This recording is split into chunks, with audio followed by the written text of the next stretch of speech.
Cool, thank you. Hi, everyone. I will call to order this meeting at 4:03 p.m. Um, the Halifax Regional Municipality is located in Mi'kma'ki, the ancestral and traditional lands of the Mi'kmaq people. The municipality acknowledges the peace and friendship treaties signed in this territory and recognizes that we are all treaty people. We'll start this meeting as we do every meeting with a roll call and AV check. When I call your name, please just check that your microphone and video is working, or at least your microphone, but good to check either way. All right, down the list, Councillor Laura White. Hi, I think I'm Thank working. you. Yes, you are working. Thank you. Councillor Jean Saint-Amand. Glad to be here this afternoon. Thank you. Kathy Stevenson. Yes, me here. Thank you. Glenn Babcock. Loud and clear.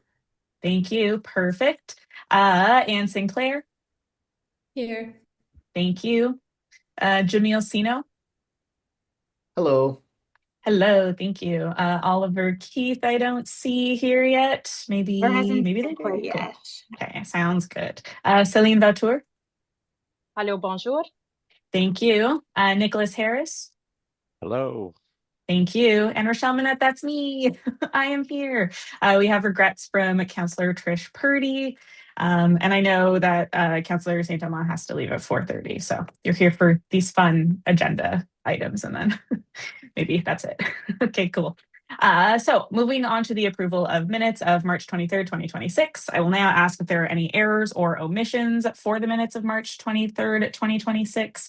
If there are none, I would invite a member to move the following motion that the minutes of March 23rd, 2026 of the Accessibility Advisory Committee meeting be approved as presented. So moved. Thank you, Councillor Saint-Amand. I see a hand up from Councillor White as the seconder. Okay, I'm not seeing any questions or changes, so I will call for the questions. The question, all those in favor say aye or raise your hand. Aye. Aye. Great, thank you. All those opposed say nay or raise your hand. Seeing none, that motion has been carried. Moving on to the approval of the order of business. We will now look at the order or move on to the approval of the order of business for today's meeting. To our legislative assistant, are there any changes to today's agenda? There are no changes to today's agenda. Thank you. I will invite a member of the committee to move the following motion that the agenda be approved as presented. So moved. Thank you, Jean Saint-Amand. I see Jamil's hand up. Great. Seconded by Jamil Sino. I will call for the question. All those in favor say aye or raise hands. Aye. Aye. Thank you. All those opposed say nay or raise hands. Seeing none, that motion has been carried. Moving on to item 4, no business is arising out of the minutes. I will now ask if anyone has a conflict of interest to declare as a result of an item on today's agenda.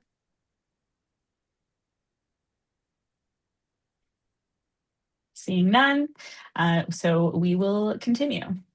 Number 6, consideration of deferred business. There is none. Number 7, correspondence, petitions, and delegation to our clerk. Has any correspondence been received? No correspondence has been received and there are no petitions received. Perfect, thank you. There are no presentations either. Number 8, information items brought forward, none. We're moving right on to the meat of things. Number 9, or item 9, reports or discussion. So first up, this is the real stuff when we get into it. The CNAB Halifax Cycling Infrastructure Guidelines. So I will invite Phil Nickerson and maybe Krista Cumming, if she's here, but maybe not, to deliver a presentation. And reminder, we'll let the whole presentation go through and then we'll go through the speakers list and ask any questions or clarification or answer questions, perhaps, depending on what we've been asked to do. So go ahead, Phil, assuming you maybe are sharing your screen, but I'm not sure. Yes, just give me a minute here. I'll see if I can get my screen share to work properly. Cool. Let's see.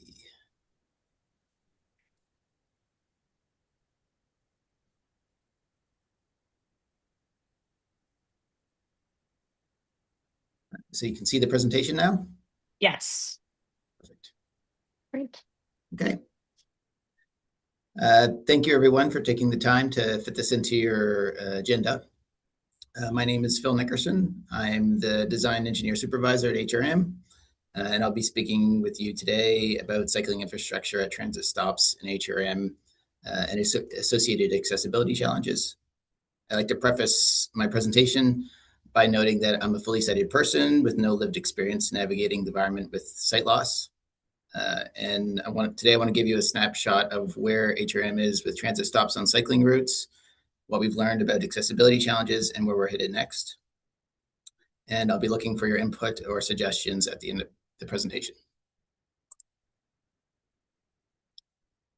So in 2023, the Canadian National Institute for the Blind produced a report called Cycling Infrastructure and People with Sight Loss, Design Challenges and Opportunities at Transit Stops Across Canada. The Halifax Transportation Standing Committee subsequently asked staff to prepare a report to consider examining and expanding on the recommendations outlined in the CNIB document. So a staff report has been drafted, and I'd like to share initial findings here with the AAC and to help inform next steps before we finalize our report. So my presentation is going to cover the following topics: what transit island platforms are, findings from the CNIB research on challenges faced by people with sight loss, the relevant legal and policy framework in Nova Scotia and in HRM, available design guidance across Canada and relevant design details in HRM. And then I'll briefly go over some types of transit platforms in HRM today, share some findings from a conflict analysis that looks at cycling pedestrian interactions, summarize the engagement that we've completed to date, and close with some initial recommendations and feedback from that I'm seeking from you. And here the image on the screen shows a cyclist riding on a raised cycle track between a sidewalk and a bus stop. So transit island platforms, also called floating bus stops, are used where a bus sits beside a dedicated cycling facility. A bus stop sits beside a dedicated cycling facility. The floating bus stops create a dedicated area for passengers to wait for the bus, but they also require people to cross the bike lane to reach the transit platform.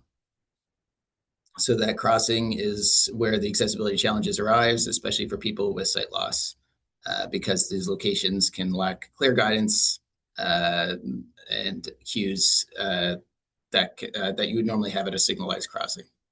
So here the image shows a bus stop beside an island platform in yellow and is separated from the sidewalk by a cycle track shown in green. So in 2020, the British Columbia Human Rights Tribunal ruled that these environments created discriminatory barriers for blind pedestrians. That decision led to a broader national attention and to the CNIB study mentioned earlier. The study found consistent challenges and it resulted in 24 recommendations focused on improving safety and independence. So here the image shows the Pandora Avenue Transit Island platform in Victoria. This was the location reviewed in the Human Rights Tribunal case. So the CNIB study grouped its 24 recommendations into 5 key challenges. First, finding the bus stop can be quite difficult when there's very few detectable cues, particularly where shelters or consistent furniture are missing. Secondly, once located, orienting and navigating to and from the platform can be challenging with inconsistent layouts, unclear crossing locations, and clutter. Third, people with sight loss often struggle to detect approaching cyclists who can be quite quiet and difficult to distinguish in busy or loud environments. Fourth, negotiating the right-of-way with cyclists introduces uncertainty, especially where crossings are unsignalized or located close to intersections. And finally, safe boarding and unboarding depends on the precise alignment between the waiting area and the bus door. So these challenges aren't site-specific. They occur repeatedly across lots of different configurations. So we've been asked to examine how these recommendations can be applied and expanded locally. So I'll walk through where HRM is today and some proposed next steps. And here the image shows a bikeway crossing at a transit island platform with some yellow tactile warning indicators.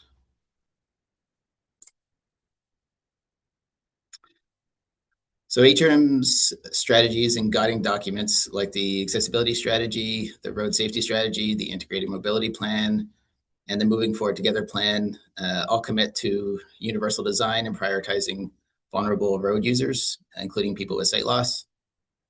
These commitments align with CNIB's findings that the transit island platforms can create predictable barriers by requiring pedestrians to cross active bike lanes without clear accessible cues. And improving design standards is essential to support independent, dignified access to transit. Provincially, the Nova Scotia Accessibility Act sets a clear expectation to remove barriers by 2030. This includes ensuring barrier-free pedestrian routes, including where pedestrians interact with bike lanes.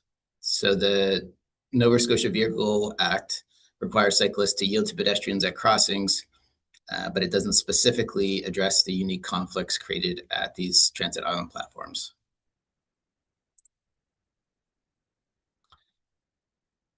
So comprehensive design guidance for accessible transit platforms in Canada is limited, but still evolving. Our main design manuals here in Halifax are HRM's Municipal Design Guidelines and the Transportation Association of Canada Geometric Design Guidelines. These don't currently give a lot of direction for these types of transit platform treatments, which is one reason why we see variation in how they're built. A lot of the existing infrastructure also relies heavily on visual cues, which can be a barrier for people who navigate using non-visual information. So to help fill this gap, staff looked at what guidance is out there across other jurisdictions. I'd like to highlight a few key documents that frame our current thinking and understanding about best design practices. The CSA B651 standard sets a baseline technical requirements for accessible design in the built environment. The 2024 BC TransLink Design Guide offers more of a comprehensive Canadian guidance or Canadian relevant guidance for transit stops next to cycling infrastructure. And then in 2025, the Transportation Association of Canada issued a practice briefing that captures emerging ideas that are still being tested and haven't been widely adopted yet. So both the TransLink and the TAC guidelines build directly on CNIB's earlier research, turning lived experience into practical design approaches. And they suggest some design elements like consistent tactile cues, clearer crossings, more predictable layouts, and elements to slow down cyclists. So taken together, they point to the need for clearer, more consistent local standards as island platforms become more common in HRM. The TransLink guidelines groups bus stops into a few common layouts and suggests a mix of core and optional features to improve accessibility. Those layouts fall in four main stop types, as shown here. So type 1 is a conventional island platform, which has a dedicated transit island and a raised or street level bikeway separating the island from the sidewalk. Type 2 is similar to type 1, but in a more constrained environment with less space for the platform, for the bikeway, and for the sidewalk.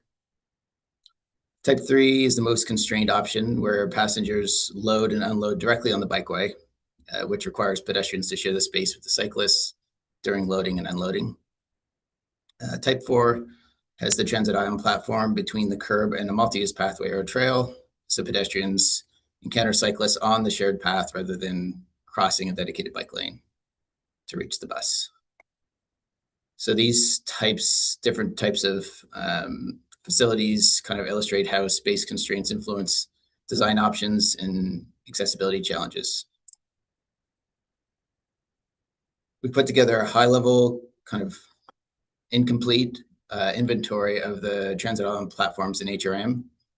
that currently exists today. Overall, we've identified one area with conventional island platforms, 2 with constrained platforms, 2 with shared landing pads, and a larger list of next to multi-use pathways, mostly in suburban areas. Across all these, there's a lot of variation in the layout and accessibility features, which reflects kind of the changing design guidance over the years and realities of trying to fit this infrastructure into tight spaces.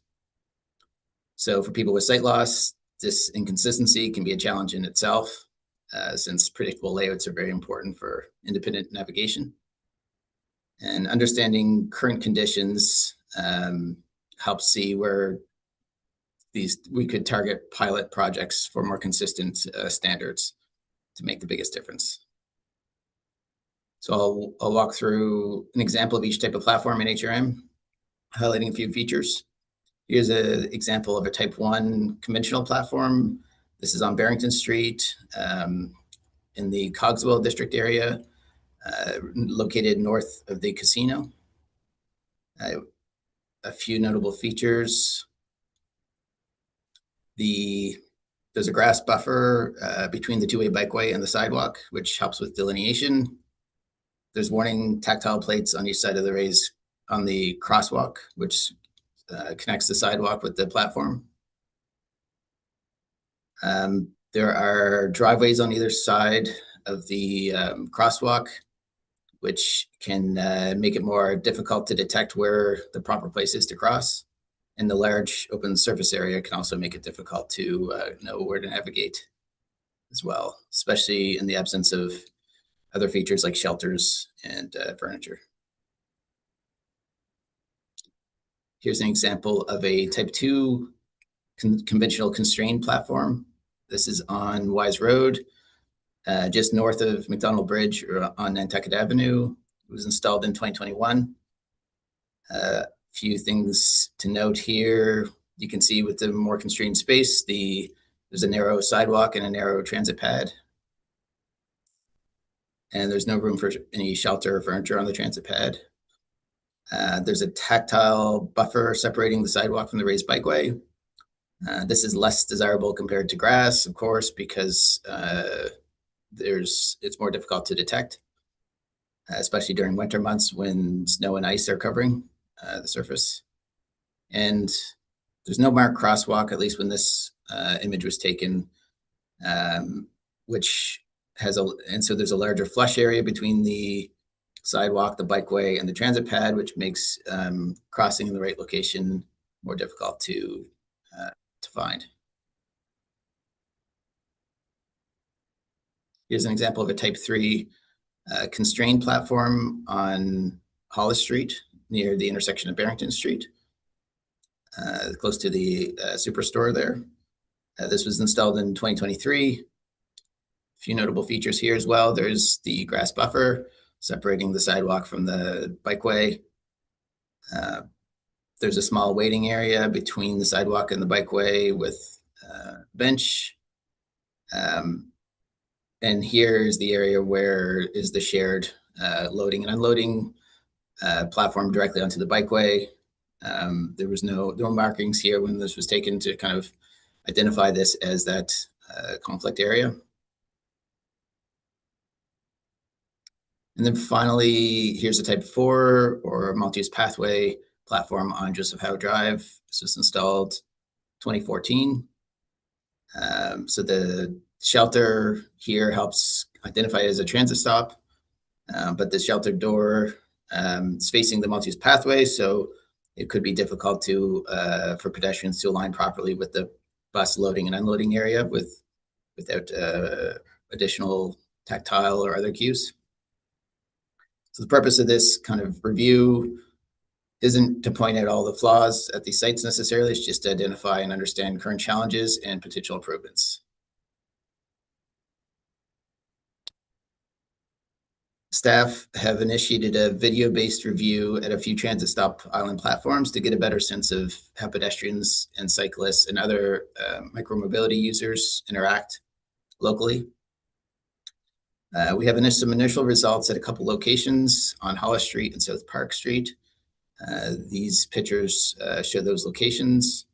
Both of these are type 3 constrained stops with shared landing pads. And even we have quite a limited number of observations at the current time, but we saw quite a wide range of cyclist speeds approaching these platforms. And in some cases, pedestrians were observed stepping back to yield to bikes, even though they technically had the right of way. So this points to the importance of slower speeds and clearly defining these crossing areas. The analysis doesn't specifically identify users with vision loss, but what we're seeing here lines up pretty closely with the CNIB report findings. There's a lot of uncertainty and hesitation in these interactions. So what we've observed so far reinforces the need to design these spaces to be clearer and more intuitive from the start, rather than trying to fix issues after they occur. Now we'll go over some current relevant design guidelines in HRM and details in HRM. And there's an updated version of the HRM Municipal Design Guidelines coming soon. It brings our guidelines more in line with the CSA B651 National Accessibility Standard. The updates will clarify things like accessible routes, improve sidewalk widths and slopes, clearances, vertical clearances for accessible routes, how elements like handrails and fencing can be used. And at the same time, we've been building out and refining a set of standard details that, while not specific to transit island platforms, are still relevant to accessibility at these locations. So things like the tactile warning indicators that are now used widely across HRM at all pedestrian ramps. More recently, tactile direction indicators for places where extra wayfinding is needed, like at mid-block crossings, raised crosswalks that have been piloted across the city, helping to slow down traffic at higher conflict areas.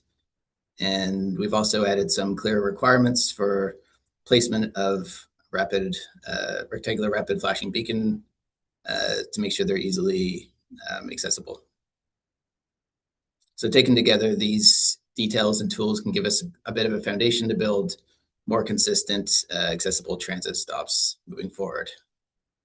And here there's an image of an accessible pedestrian signal push button and a standard detail that we've developed for tactile direction indicator plate placement.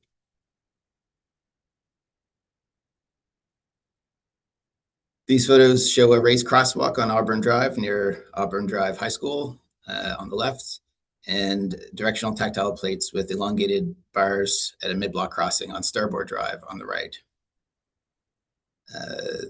These just a couple examples of some recent installations. They're still being refined. Our details and standard details get refined as we get feedback from users and as guidance continues to evolve. There's still lots of work to do to pilot, test, continue to consult, and develop and refine these details and others across HRM.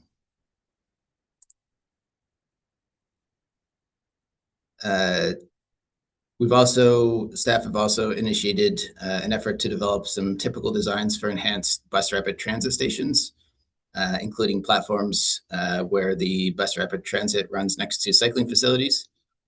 So accessibility is an important consideration for these stations.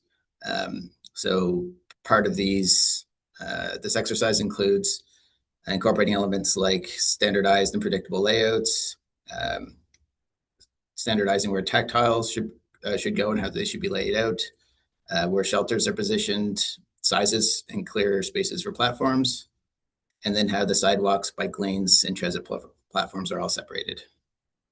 This image shows just an early draft of a BRT platform layout that's located next to a one-way bikeway.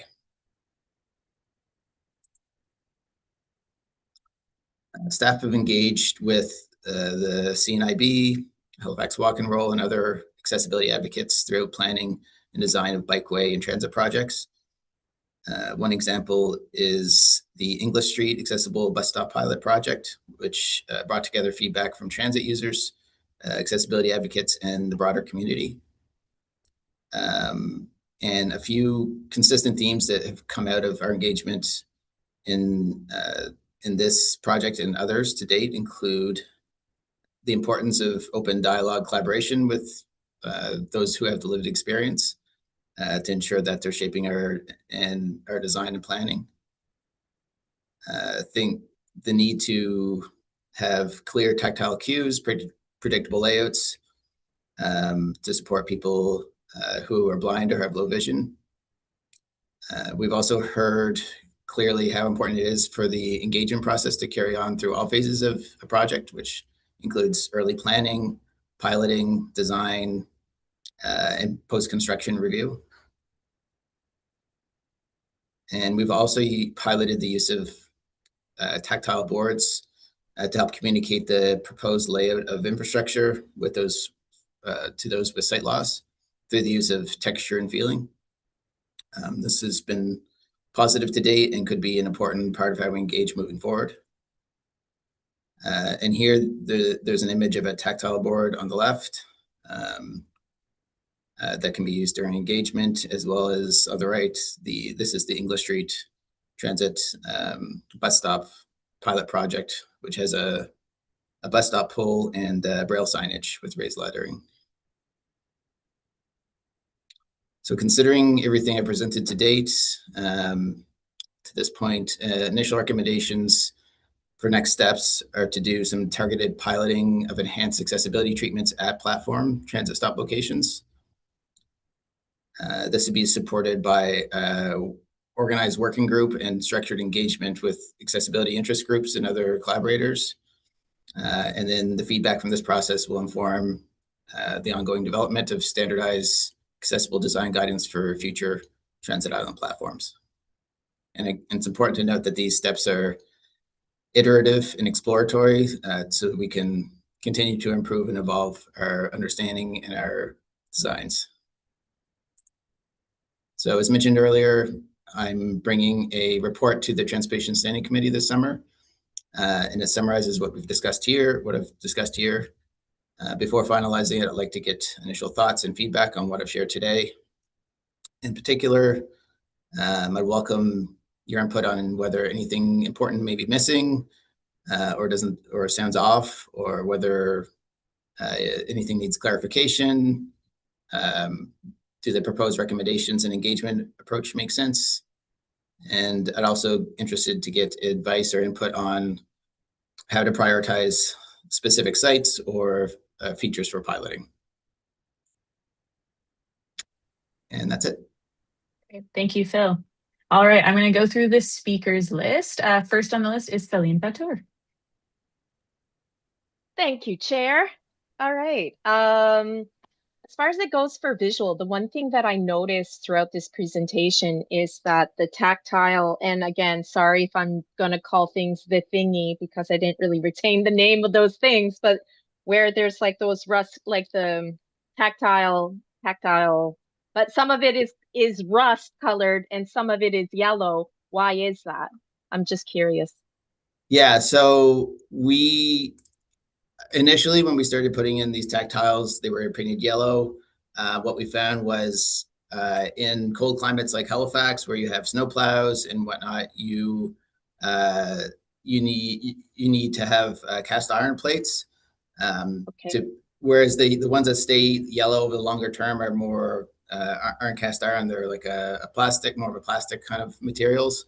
So we found that in order for them to be robust and stay in long term, we needed to put it in as a cast iron product, which we can paint initially, but then it wears off, and maintaining it over the long term is just not feasible with so many locations. So we put them in. But there still is some contrast between the kind of natural color and the surrounding sidewalk. So there's still, and this is consistent with an acceptable treatment with the CSA, with the accessible design standards. So yes, initially we were kind of piloting as yellow because that's, and you see maybe more of those at say transit stops or different places. But as we've evolved, we've kind of learned that the more practical way to do it is to ensure that it's cast iron and more durable, and the natural color, which still has some color contrast with the surrounding sidewalk.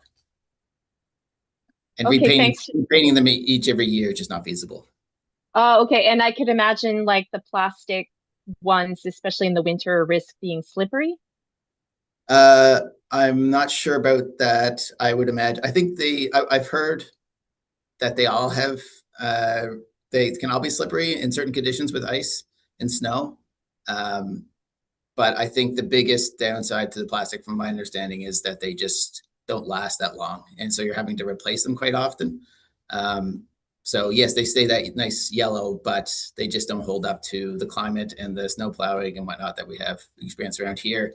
And so there'd be a lot of effort and time and maintenance to have to replace those broken and chipped and whatnot plastic tactiles. Whereas what we have now is a lot more durable. The cast iron, we've not had any issue with how long with their durability to stand up to long-term climate and the treatment that they get around here. So they're, one-time installation, they should last as long as the sidewalk does. They get replaced when the sidewalk does. So it's just a lot, saving a lot of maintenance,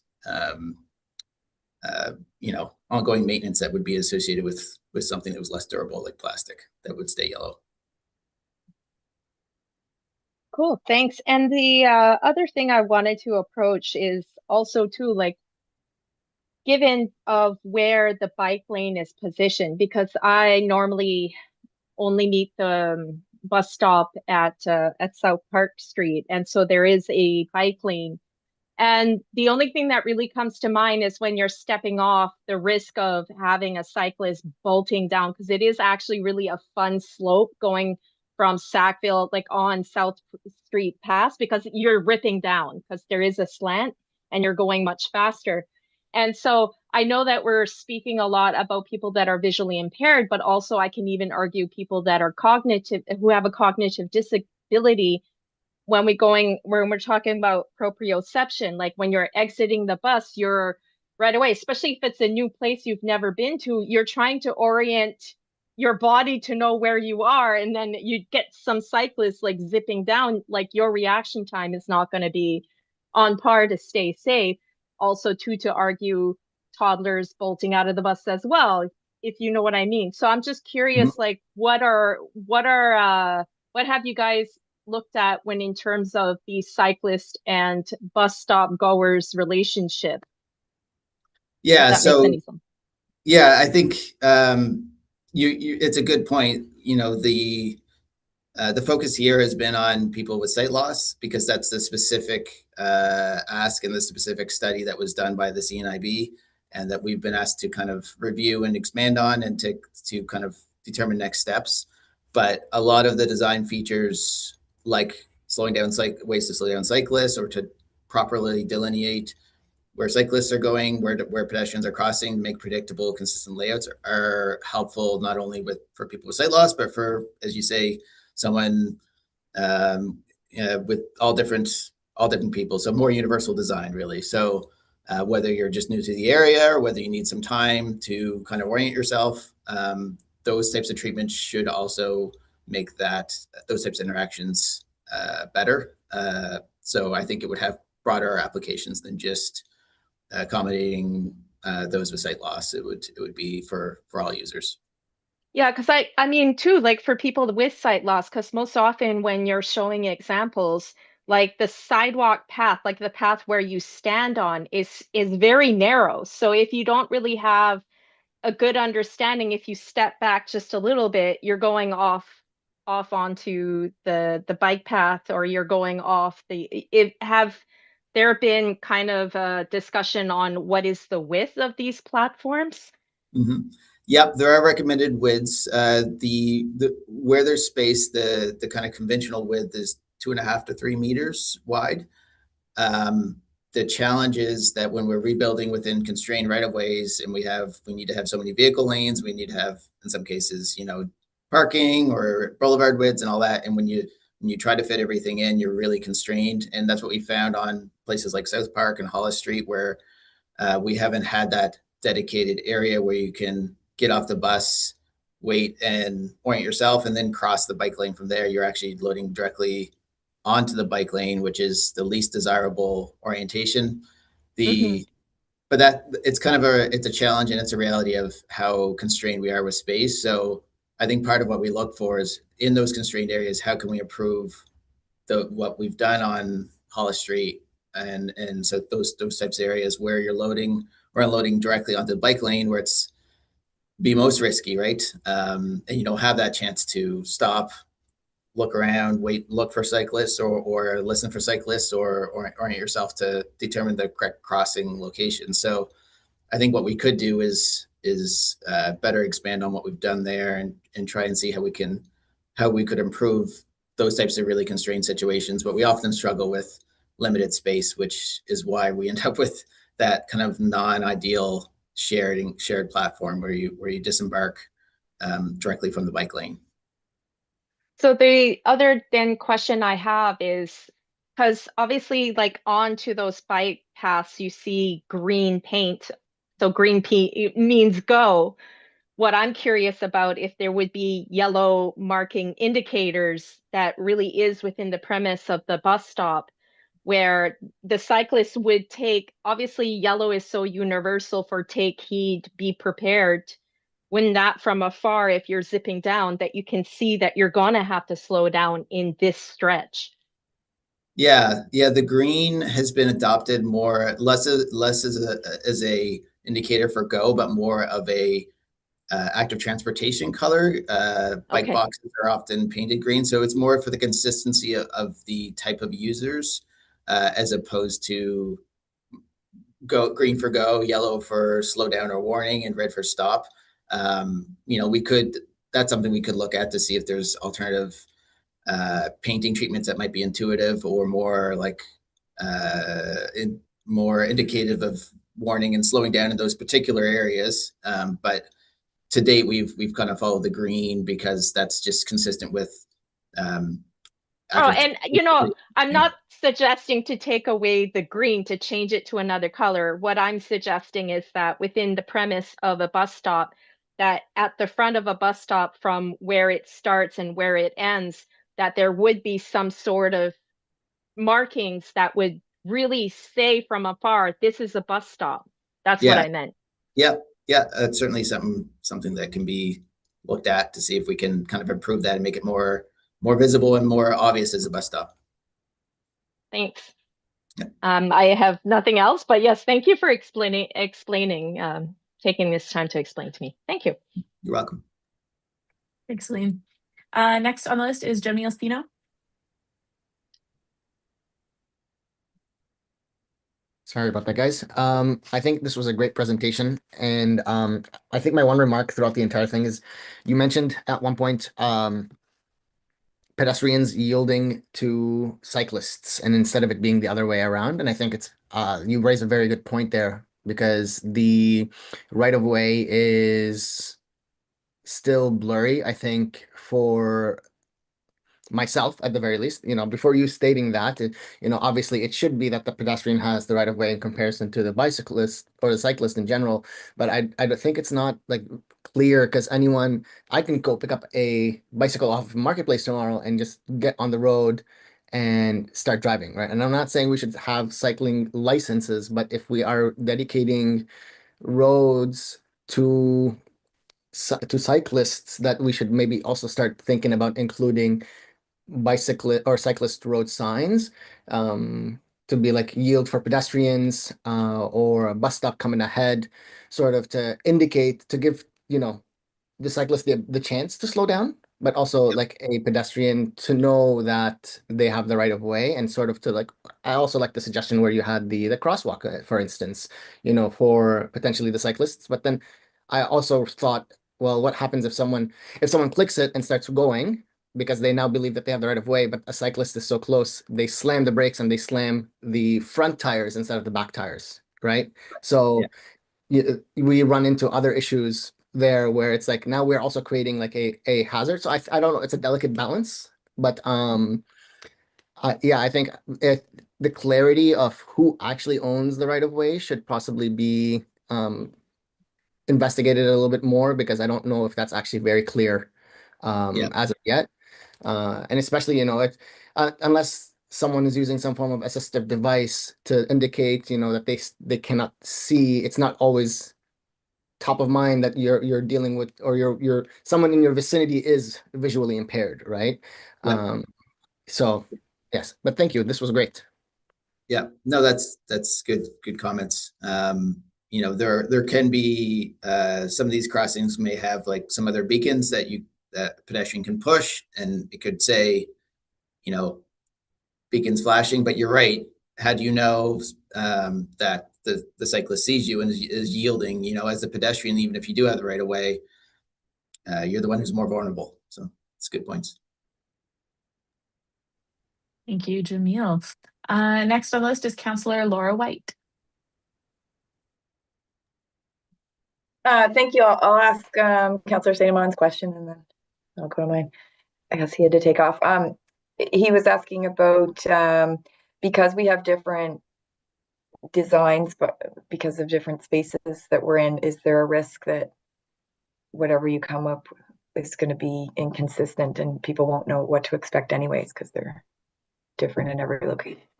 I think that's a challenge for the piloting. I think we'd want to pilot different types of stops, treatments at different types of stops to try and find those consistent treatments.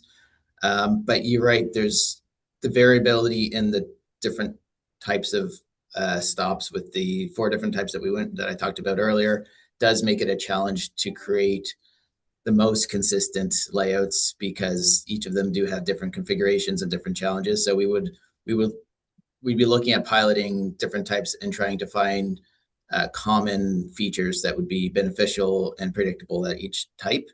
But yeah, that's definitely a consideration and a challenge because it's because the space constraints is different depending on the facility. Sometimes you have 2-way bikeways, sometimes you have one-way bikeways, and you might have another one-way bikeway on the other side of the road. So there are a variation of layouts that does make it a challenge, but I think we can identify some common features that might have the greatest benefit is what we'd be looking for. Okay, so that's the idea, is to, like, the point of the staff report is to come back with, well, I've heard you say pilot, of kind of standardized things for bus stops where they intersect with cycling. The point of it was really that considering the CNIB report, where are we in HRM, what should we do next steps to make sure that we're proceeding in a way that's considering all this, and we're trying to we're being very deliberate about it. So because this is knowing this is a major challenge, there's no clear design guidance for Canada, for instance. It says here's the best way to do for your treatments at these cycling bus stops with cycling infrastructure. So it's kind of very evolving. So what do we do from here? Knowing that the recommendations and results of this report, what's the best way that HRM can kind of adopt this or take this information and go forward? And that's the recommendation, is can we pilot it? But we have to be very cognizant of how we do that, because we want to hone in on being consistent and collecting data, going to these sites with different groups, seeing what works, what doesn't work, and then refining our details, our designs, our plans from there. Okay. I definitely see the value in doing this and trying to get it right. Will you be looking at, you mentioned road space, and sometimes there's parking. It's like, okay, so we've decided to give parking space instead of people on bikes and people trying to get to a bus. Like, maybe there just needs to be more space. Yeah. Will it kind of go beyond? Yeah, I mean, like zone, or look to other ways to improve. I think every site, every corridor project is different, right? Some cases parking might be there might not be space for parking, right? Right. In a lot of cases, when you're adding new AT infrastructure and you have transit stops that have all that, and parking is a challenge, especially around you wouldn't have parking at the transit stops anyway, so you may be able to delineate that. But it's a consistent challenge. It's just how much property, public property is between one street line, one right of way, one and the other right of way, and For sure. trying to fit this infrastructure in that constrained space. We're often into those not ideal with platforms, and in some cases there may be needing to find some extra space to make it fit properly. But yeah, and I think that's why we should look at, as they did in the report, here's the ideal situation, and then when we have less space, here's what we can do to still improve upon the layout of these transit stops to make them more accessible and consistent. Great. I guess I would be interested in learning when it comes to council, like, have there been any collisions between people at bus stops and people cycling? Like, data on that would be interesting to me, and just kind of a cautionary that, you're dealing with two vulnerable road users, not a truck and a person. Like treatments need to be human scale here. Yeah, for sure. Yeah, I'm not aware of collisions at these specific transit platform stops to date, but we can do a more thorough review to see if there have been any reported incidents. From the conflict analysis we've done, they measured the time between the pedestrian and the cyclist crossing the same space. So looking for close calls, but there were no actual collisions reported as part of the analysis so far. Okay, great. Thank you. You're welcome. Thanks, Councillor White. Next on the list is Kathy Stevenson. I don't have any other questions. Sorry. Thanks. That's all good. Thanks, Kathy. Next on the list is Glenn Babcock. Okay, I don't know that I really have any questions. Let's see. I do have a few things to say. First of all, it's sight loss. I don't feel really applies to me, just because I was born with about 7% vision and no color vision, and it's always been the same. So I've never lost sight. I think that actually gives me a bit of an advantage, probably because I've made most of my mistakes when I was younger. I will say that when I was about 20, I was hit by a bicycle, and I've probably made the assumption ever since then that they're all out to get me. So I really appreciate all the stuff that you're trying to do to improve the interaction between cyclists and blind pedestrians. I'm somewhat skeptical that it's going to be enough regardless. I think that it was interesting to hear that pedestrians have the right of way, because frankly, as a pedestrian, I've always assumed that the bike that's moving faster and has more mass probably has the right of way, and I'm the one that has to be defensive. And you can put all the colored signs and stuff on the side, the bike path and everything else, but I'm always going to believe that there's going to be a cyclist out there who's going to blow through all that stuff, and I'm the one that's going to get in the way. Yeah, I agree. Same way as if you're crossing a road, and even if it has a walk signal or flashing beacons, you're still the vulnerable user, right? If there were someone who didn't see you or whatever, you're right. Well, I guess when I say right of way, I guess I'm referring more to the legal right of way, of course. But I definitely agree with and understand your point about being vulnerable when you're crossing, even if you're allowed to. Just briefly, from an orientation or finding the bus stop point of view, I'm always going to look for a shelter, because that's the easiest thing for me to spot.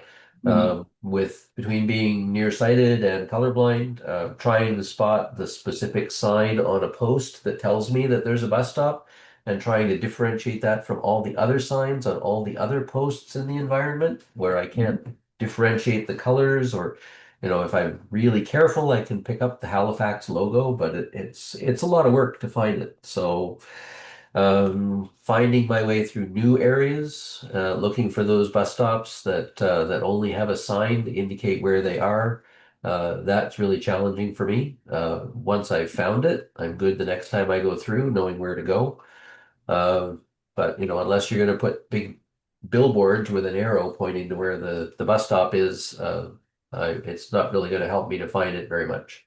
Right. So like I said, I'm skeptical. I don't necessarily see that it's going to help me a lot with my mobility, my avoiding cyclists. But I appreciate all of the efforts you're taking. I'm sure they will be beneficial for some. Okay, thank you. Thanks, Glenn. Next on the list, Anne Sinclair. Yes, thank you. Thanks for that presentation. It just gives a lot of detail that shows the complications and the complexities and the overlapping challenges with universal design, but I really appreciate all the thought and integration of the CNIB items as well.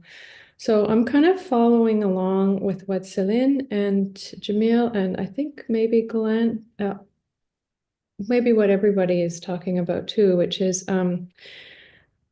all of this infrastructure is going to be very helpful and it needs to get sorted out. But no matter how great it all is for the pedestrian, the cause of potential accidents and issues is the cyclists, are the people on bicycles. So I just feel, I know it sounds like it wasn't quite your mandate. You were to look at the CNIB items and the other constituencies, but it's kind of like that holistic medicine thing where instead of addressing the symptoms, you look at the cause and you try to address the cause.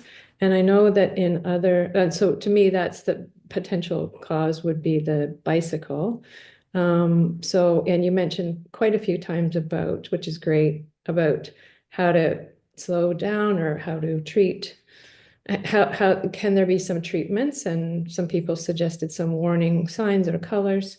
But it might sound really radical, but I was a cyclist in Toronto for many years. And the streetcar lines there are also major bike routes, not designated bike paths, but they were cyclists and streetcars would drive side by side.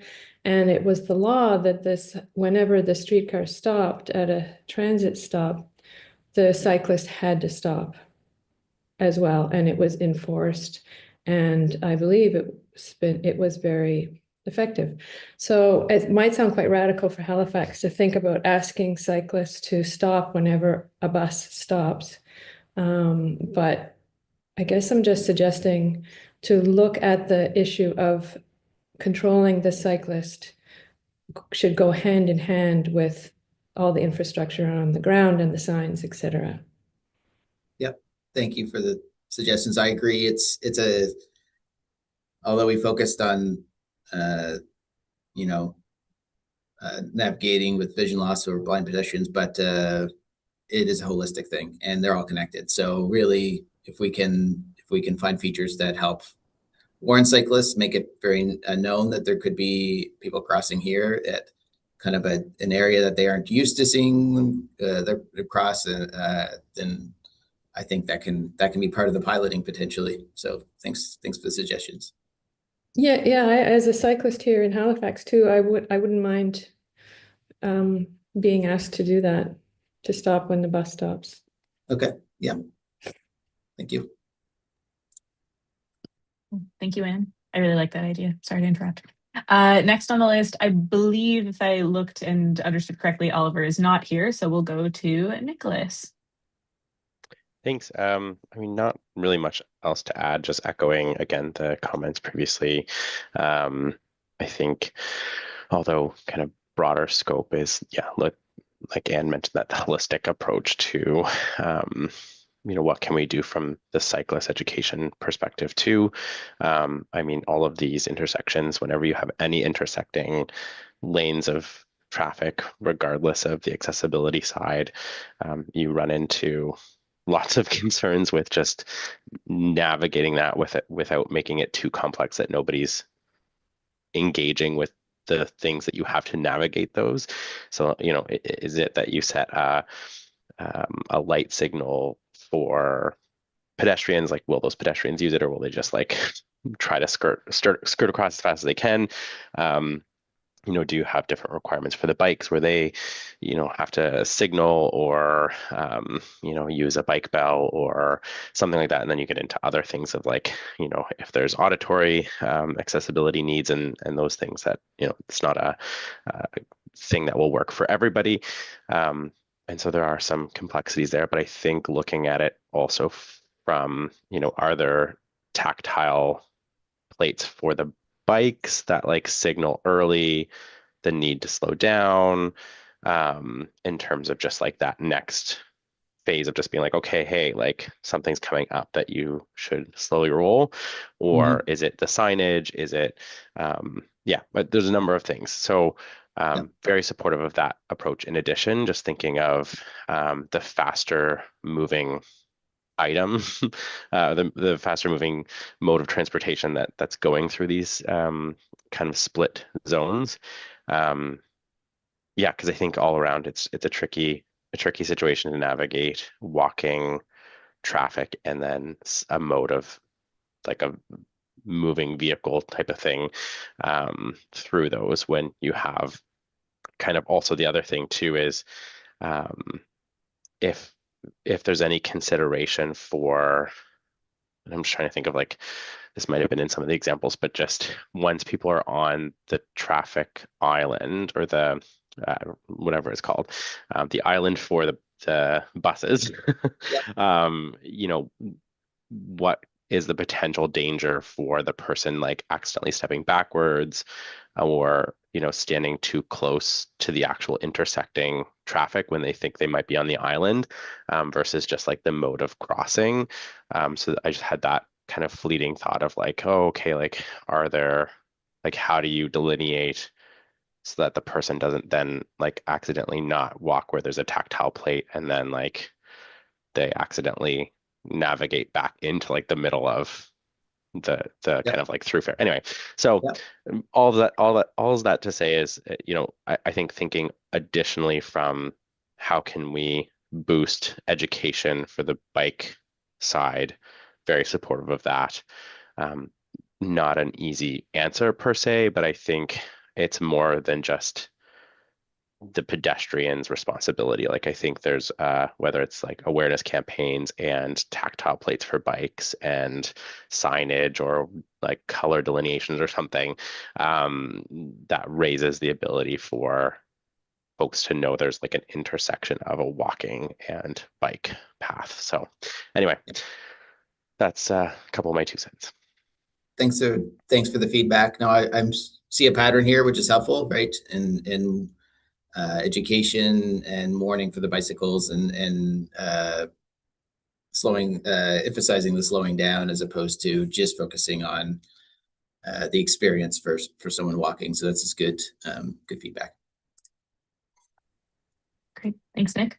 I am last on the speakers list. I wrote a couple things. I think you already are looking into this and checking where this is, but I know that in some cases where there's new RRFBs put in, like sometimes you have to like step into the bike lane, like in a place where you're technically not supposed to like go and press it. So I feel like some of these design flaws probably are just getting the kinks worked out.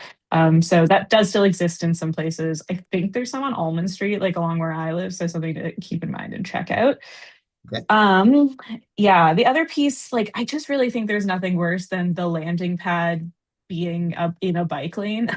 I know with like space constraints, this like it's a hard one to work with, but something to keep in mind is it's not just people like getting off the bus in that section. Like people wait for the bus in that section. If people are and I think there's just going to be a group of people standing there where like a bike is supposed to be able to pass. So it kind of defeats the purpose of the bike lane anyways, and then it makes it dangerous for everybody. So yeah, I feel like I know it's a tough one with space constraints. I really think that style of bus stop needs to just be not utilized anymore, because clearly it's like making some big problems for people anyways. But yeah, you're right. It's essentially saying we only have enough space for one of these things, but we're going to put both of them here, and that creates an obvious conflict. I agree. Even narrowing up narrowing up the spaces would be better, because at least it would then define the spaces that people are supposed to be better. But I agree, it's the least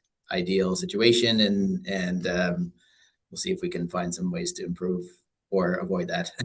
Yeah, and even like, if we like change the way it looks so that people don't wait like in the bike lane, if it's too narrow, people will still wait in the bike lane.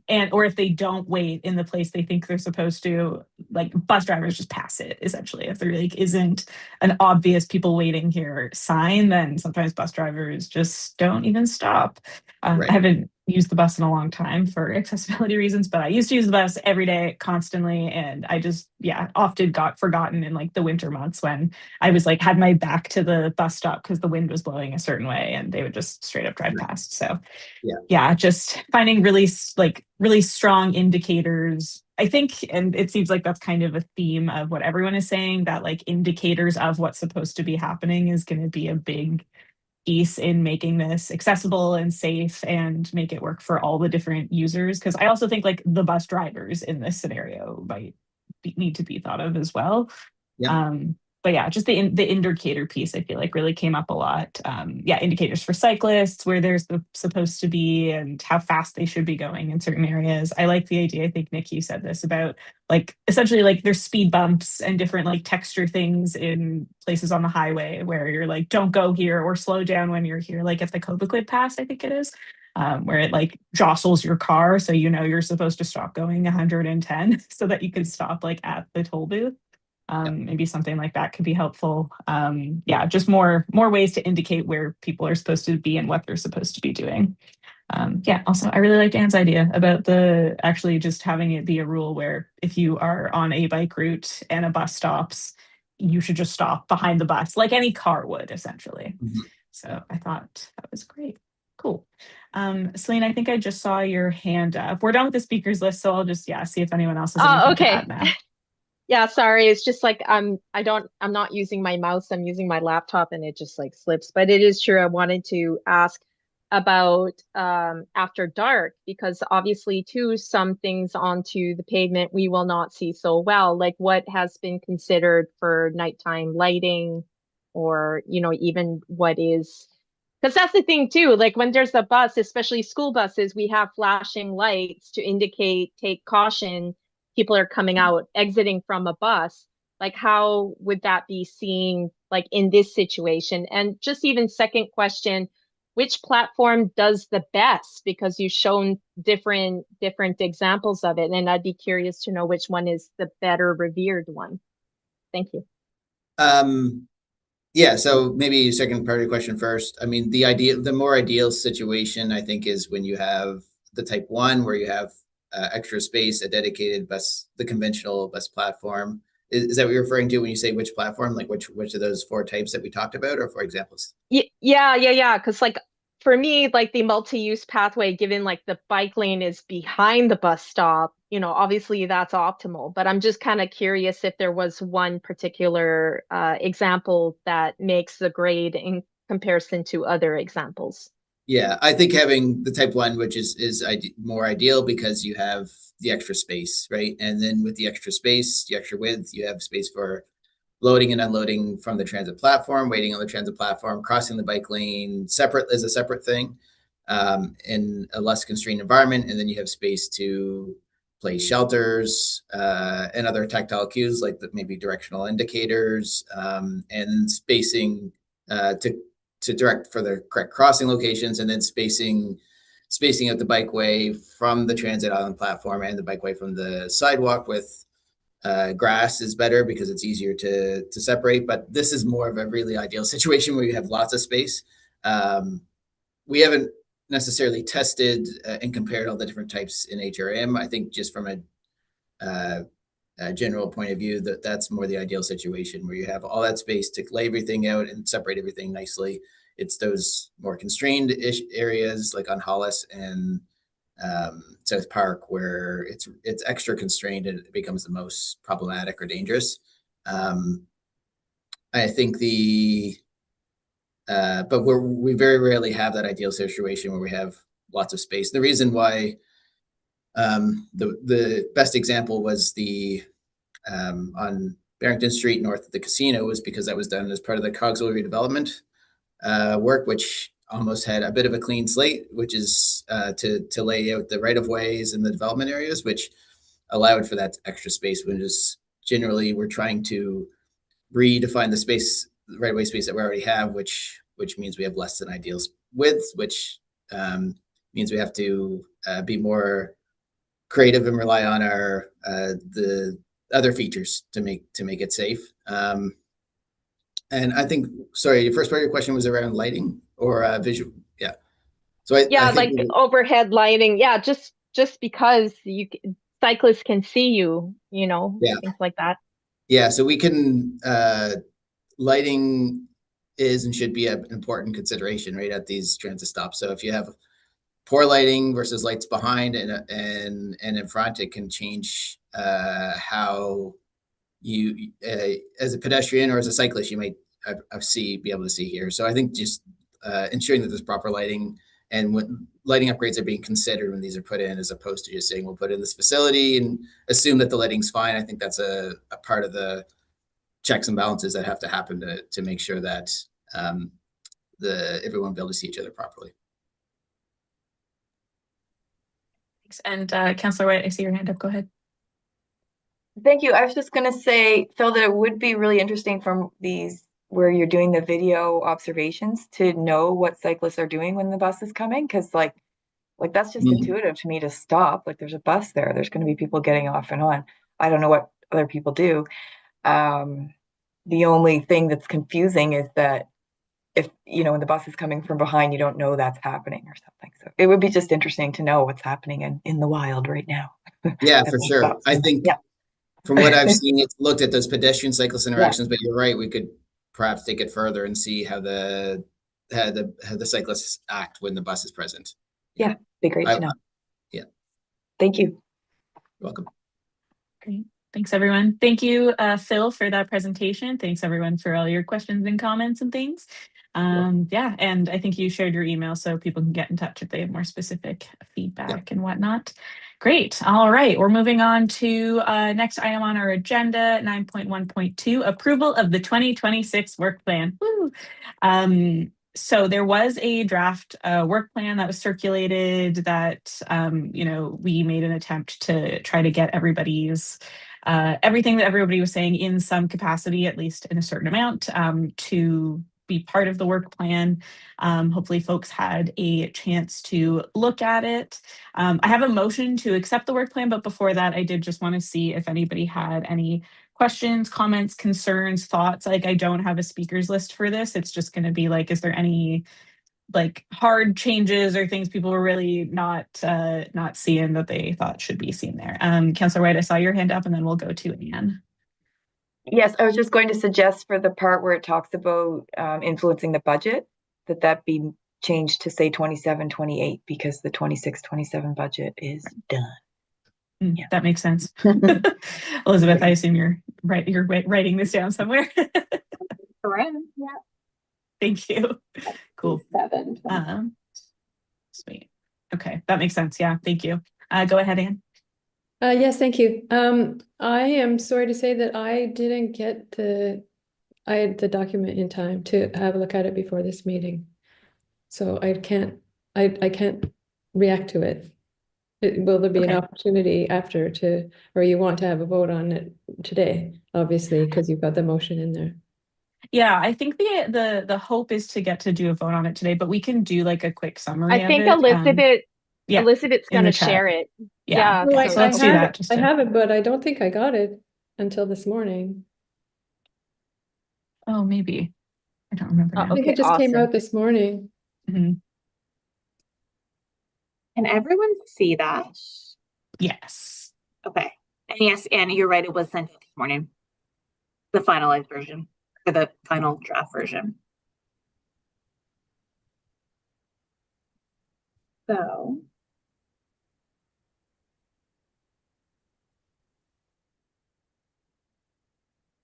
So maybe I'll just defer then to listen to everybody else, and if other people did have time to look at it, hear what they have to say. Thanks. Yeah. Well, we can do a little summary of it. I don't know, Elizabeth, did you want me to do that, or do you want to just do the quick summary? What do you think? You could absolutely go for it. Sure, If you okay. wanted to go over each part, like I have right now, just the town hall up on the screen and the priority one.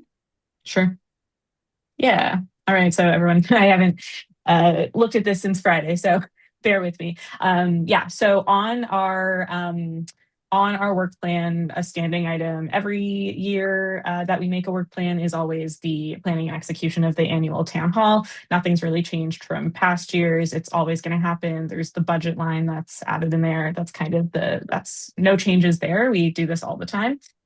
Priority one, we called sort of Halifax Transit and increased accessibility in Halifax Transit services. The idea is to, and then in this list, there's sort of resources required, things that we need, timeframe, desired outcome, and performance indicators or progress tracking. Yeah, Kathy, go ahead, log out and log back in. Thank you for letting us know. Although she couldn't hear us, so maybe that wasn't a useful thing to say. Cool. For Halifax Transit, we're looking for the expertise of staff members in the HRM, specifically Halifax Transit, especially with knowledge about program services, strategies, and bylaws relating to the accessibility of transit services. The timeframe is the plan for 2026-2027, essentially until a new work plan is created. We are looking as committee members to receive information about program services, strategies, and bylaws relating to accessibility from sort of the point of view of transit. Some of the things that we had talked about in our planning meeting were related to schedules that use plain language, utilizing better visuals, ease of understanding when it comes to how we do transit, better snow removal at bus stops, particularly in areas where riders board and exit buses, the lack of safe infrastructure when accessing bus stops in rural areas, improved accuracy of bus departure times, things like that. And the idea is that the committee will provide information about issues facing persons with disabilities and relating to accessibility on these topics to HRM staff, regional council, and through the executive standing committee. And then some performance indicators, ways that we know we've done the thing. We will hear, as a committee, we'll hear presentations from different business units that are related to this. So it could be snow removal, it could be transit, it could be different pieces of different places in transit. And where data regarding this issue these issues are lacking, within the scope of the HRM, the committee will forward motions to the executive standing committee regarding collection of data for evidence-based decision-making more broadly. You can scroll down, Elizabeth, to priority 2. I guess I'll just go through this and then we'll see if there's any questions from anyone. Priority 2 is built form, which is a very, I think, wide-reaching priority.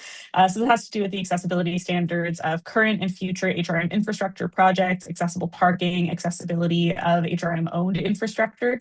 We're looking to utilize and learn from the expertise of staff members from HRM, so planning and development, property, fleet and environment, public works, parks and rec, with knowledge about programs, services, strategies, and bylaws relating to accessibility standards for HRM infrastructure projects, accessible parking, and accessibility of HRM-owned infrastructure. This plan is also for the sort of entirety of the work plan, so 2026 to 2027.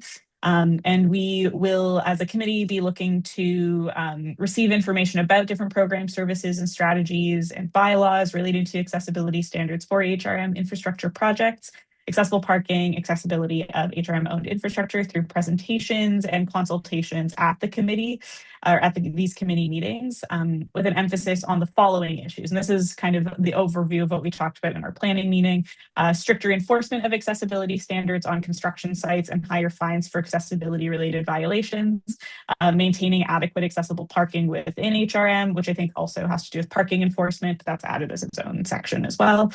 And I think some people maybe talked about where accessible parking spots were going and things like that. And then we will provide, as a committee, information about issues facing persons with disabilities related to accessibility on these topics to HRM staff who are coming to present to us, and to regional council through the executive standing committee. And then, our performance indicators is also, a lot of these are going to be similar, receiving presentations from business units regarding this priority area. And then where there is lacking of data within the scope of the HRM, the committee will move forward motions to the executive standing committee regarding collection of data for evidence-based decision making. You can scroll down again. Thank you. I feel like you're probably doing it, but I may as well say it. And then priority 3 is more committee engagement with the Halifax Regional Council and Budget Committee. And this is something that had sort of been on past work plans, and we just want to keep doing it. So what we need is the expertise of the counselors on the committee and HR and business unit staff. And this is also going to take place from 2026 to 2027, although it seems like we might change this to, for the budget specifically, we'll be changing it to 27, 28, but I'll get to that in a second. But this is when we're kind of focused on it, is the 2026, 2027 existence of this committee. We will continue to receive updates that outline the recent activities of Halifax Regional Council and Budget Committee. So kind of like we've just started doing, where we have a counselor, give us a little update on what's going on, and we have time to ask questions at every meeting. The idea is to continue on with that. The committee will engage in dialogue with relevant business units, receive presentations, and provide input to influence the 2026 and 2027 municipal budget. And I think this is where we're going to change it to the 2027-2028 municipal budget. And Halifax Regional Council and Budget Committee will exemplify increased attention to accessibility through decisions being made at the council and budget committee levels. So that idea here is that there is an expectation for councillors who are here and budget committee members who are, giving us presentations to actually take what we say and do something with it. And then that last piece there is kind of the same as before. The committee remains informed. Oh, actually, this one's a little bit different. We want to continue to remain informed on activities of the Regional Council and the Budget Committee. And this will be considered complete after the committee has received presentations and engaged with the business units on the 2027-2028 municipal budget. So those are our edits. That was a very quick rundown of everything. I really read most of it off the thing, but I feel like that's the way to go. So all of that, are there any questions, feedback, other than changing the date for the municipal budget? Because we're kind of done with that now, I believe. Go ahead, Celine. I'm always like the ready one here. Okay, so for transit, what was written there was really great. Like, there was just one thing that I was wanting to add, because I didn't know if you were still discussing if there were things that we were going to add or omit in this work plan. So the one thing that really came to mind, because I'm really glad to see that we're going to confront like how it is to have adequate snow removal at bus stops. But a lot of the times too, just even a discussion about entering and exiting the bus, not just about snow, just the fact too, I don't know if, because I know you haven't been on the bus for a while, but it is super noticeable to me, because it's been almost 3 years of really using it consistently, that when it comes to exiting the back doors, most often there's a lot of people that are left behind. The bus driver doesn't acknowledge them. Sometimes a lot of us have to yell. I'm the bus stop yeller for those moments. But so often people are literally putting their hands on the door for it to open, and it just doesn't. And so often the bus driver's just going to zoom out and get to the next bus stop. So then there's like questions about, okay, well, does the bus driver see through cameras or so that there's somebody who doesn't have the ability to leave? Because the one thing that has come to mind to me, because again, I'm not going to be a member here anymore, and I just wanted to drop a few things that you guys may remember later. But just the fact too, just even having an alert to the bus driver at the front, hey, I can't leave, right? There's that.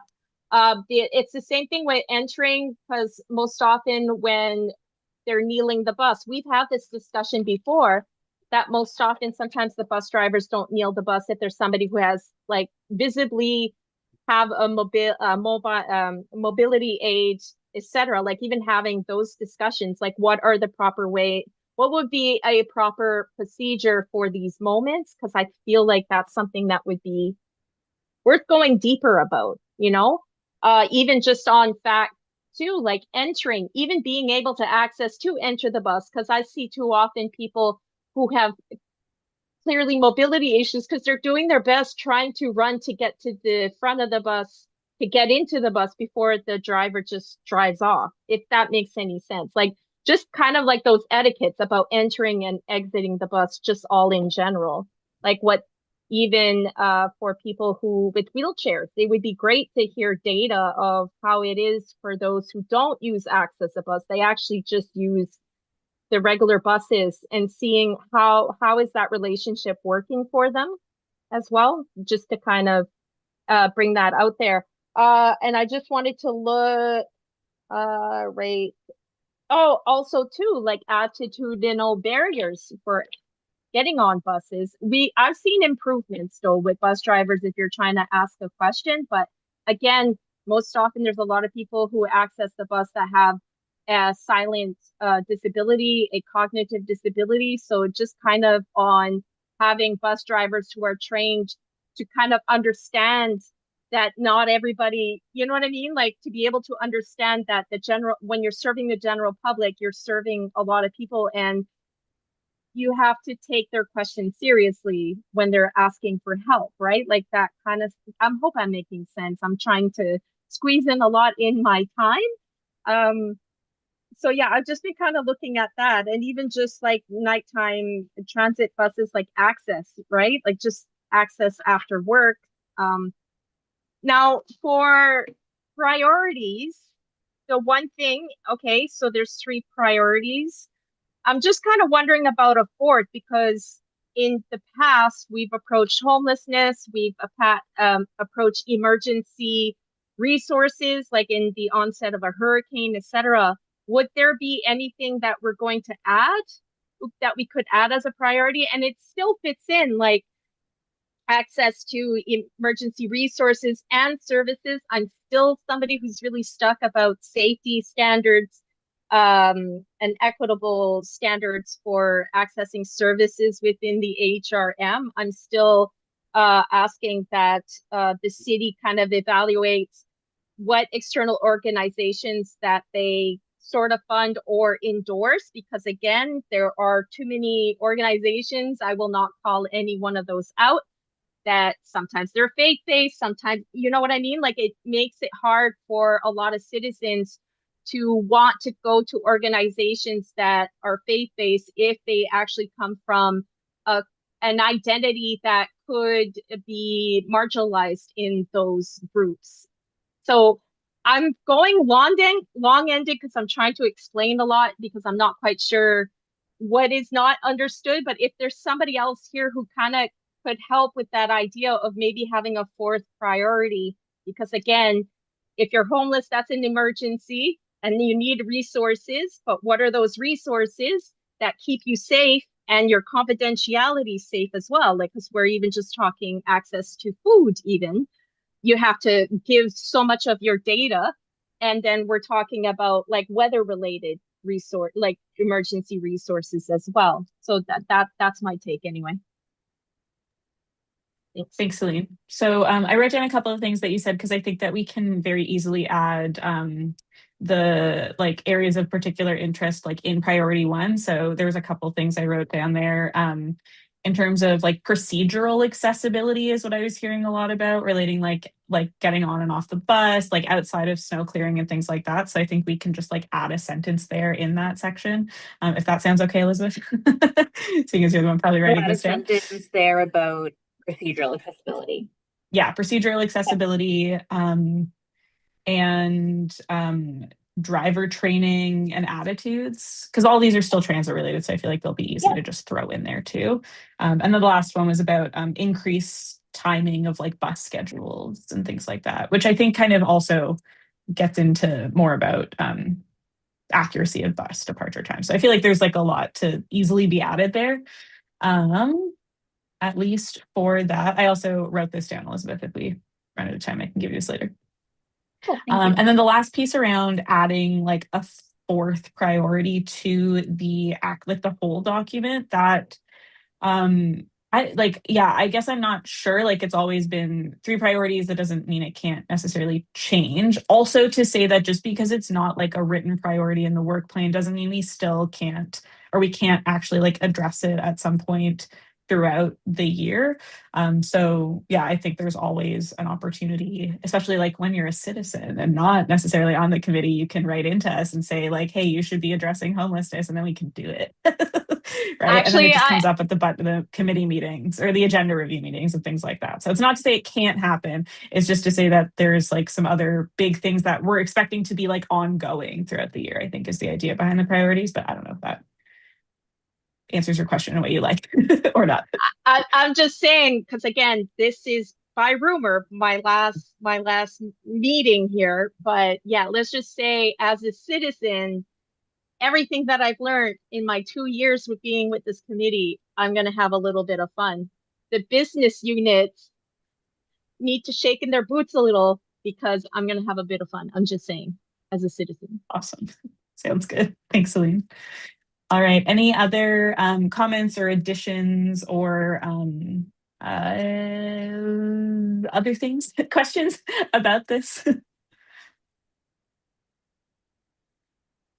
Yeah, go ahead, Jamil. I'm sorry, I must have missed the purpose behind this work plan. Is this for us? Is this for us to hand off to someone else? It is for us. It's essentially to like guide the activities of the committee for the next year. So like we say, okay, our priorities are Halifax Transit. So it means we need to like ask more transit related people to come in and talk to us. Or our our third priority is about more like back and forth between regional council. So it means that we're going to have an expectation that they continue to give us the back and forth kind of thing. Okay, because when I read like the sentence adequate snow removal at bus stops, particularly in areas where riders board and exit buses, right? I find, is that like a goal that we are setting for ourselves, or is that a direction that we want to head in? I feel like probably like it's technically under like desired outcomes. So I feel like it could be like, I think it's a direction because ultimately at the committee level, like all we can do is make recommendations. We can't like, my understanding at least is whatever we do has to go to regional council if we want there to be like a budget line for it or like an actual, like, here's the thing that has to happen like legally or bylaws or whatever. So probably more direction or, our hope in the matter, I guess is kind of Because the for idea. me, like my question would be then is that like, would it be more beneficial for us to set something along the lines of, instead of adequate snow removal, defining what adequate means, that maybe as snow comes to an end, you have within an hour to clear bus stops in major downtown areas, and then within an hour or 2 hour and a half, 2 hours within a specific region, right? Can we be more specific in our requests, or is adequate, because I don't know what adequate means to you versus what it will mean to me, right? For sure. Yeah. And I do think like in what we share with like business units, we can be as specific as possible. Ultimately, like I think based on how much sway we necessarily have like with these business units, all we can say is like, here's what you should be doing. I think for our work plan specifically, like, yeah, adequate's pretty vague. But I think the nice thing, like the thing about keeping the work plan vague is we can like judge it a lot, like depending on what's happening during the year. If we're like, okay, we want better snow removals, let's bring snow removal in. And then when they're here, we can say, what are your actual policies? Like, what is the timing of snow removal expectation based on whatever, if that makes sense. So yeah, like in theory, we can make it really specific in the work plan, but I think personally, and again, this is just my personal opinion, I kind of like keeping it vague because it means we can do more with it. Because if we all have different opinions on what adequate means, we can tell all of those things to the business units so that maybe they actually make a change. And like it can be more of an explanation versus if we get really specific with it, there is slightly less wiggle room.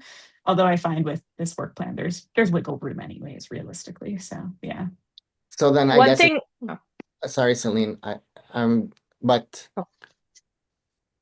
I guess the next point that I would have, like a follow-up point, is because this is work that I assume you would expect to do within a year, since it's our 1 year work plan, right? Would it be realistic to almost assume that Halifax Transit will say, yes, we will send out units and meet these expectations within the year, and them not pushing back and talking budgets and talking about logistical pushbacks that you typically would receive, right? So it's like when we say, like, I guess, like in the year, what is adequate, and sort of like, can we measure that, just so that we can also be like, this is a goal that we're all working towards, in a sense where we can all align in like expectations, we can align in direction, and we can say, okay, we achieved, for example,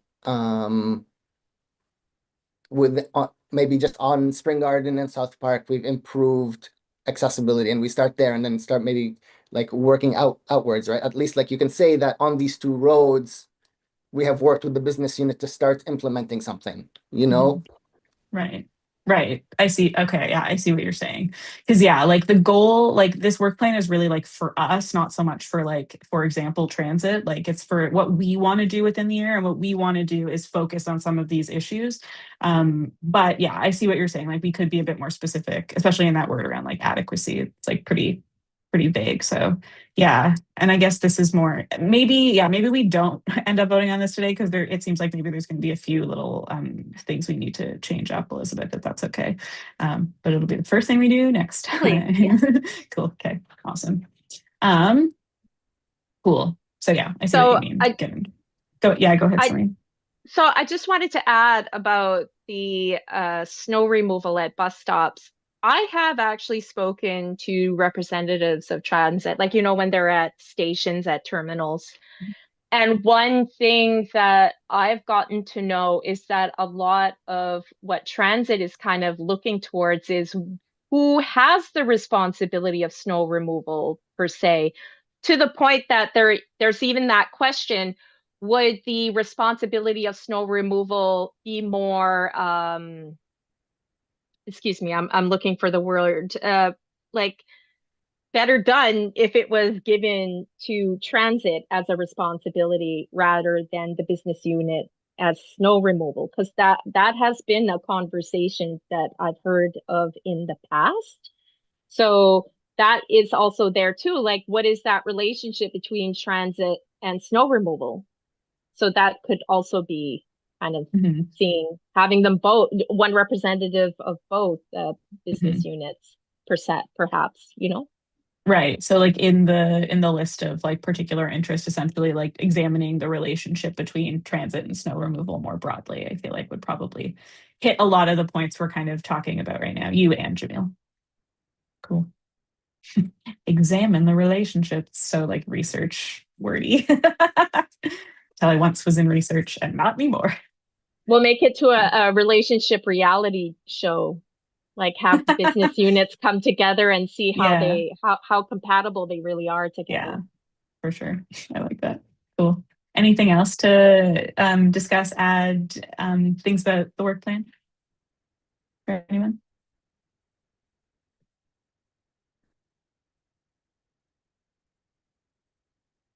So here I am again, but just last one is just because Jean Saint-Amand used the term information design. Like I actually just find that term just says it all, just in those two key words. Like, because I know there was something that it was a little bit described in long end, but that would be my suggestion as a keyword to use. Okay. Yeah. In that first sentence about like transit information and schedules that use plain language, blah, blah, blah, like essentially in brackets, like informational design. Cool. Great. Okay. It's looking like there isn't anything else to add necessarily, and I want to make sure we get to talking about the town hall. So I guess for now, we're not going to vote on anything. Although I feel like a lot of these proposed changes are kind of like straightforward, but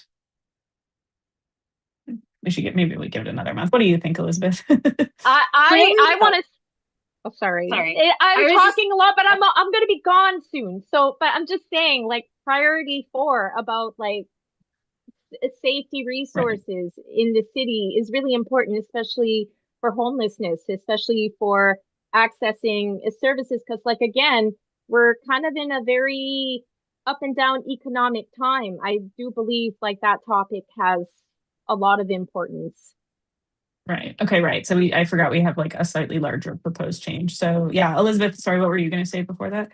I was just gonna say, like, it basically is up to the committee. You could definitely approve the work plan today as revised with the proposed changes that have been discussed here. But if committee members want to see the revised work plan again before approving it to make sure like everyone's on the same page and everyone agrees with the changes that were made, then you can definitely wait till next month. There's not really a specific timeline. It's like we kind of, or like you kind of mentioned before, this is the committee's work plan. It's your own guiding document. So whatever the committee wants to do is fine. Okay. Any thoughts, anyone? I feel like it is kind of nice to just like get to sit with the document for a little bit longer and then revisit next month and do the approval there. And we'll have new committee members, so maybe it actually is helpful to be like, hey, do you also approve this? So yeah, I'm gonna make that executive decision of sorts that we will table the approving of this right now, and we'll look at that next month with any of the changes that we are going to make. Good. Great. Thank you. Thanks everyone. And thanks Elizabeth. Okay. Next on the list, this is our last thing that we're doing, is the 2026 town hall planning. So really this is going to be a bit of a summary of the survey that went out, and we got a little slideshow for some visual. I'm just gonna do this. Oops. Okay. Elizabeth, do I have sharing permission? Yeah, let's see. I do not. I'm sorry, I'm muted. I'm good. promoting you to co-host right now. Okay, cool. Thanks. So then you should be able to share those slides. Oh, I see. Great. Okay.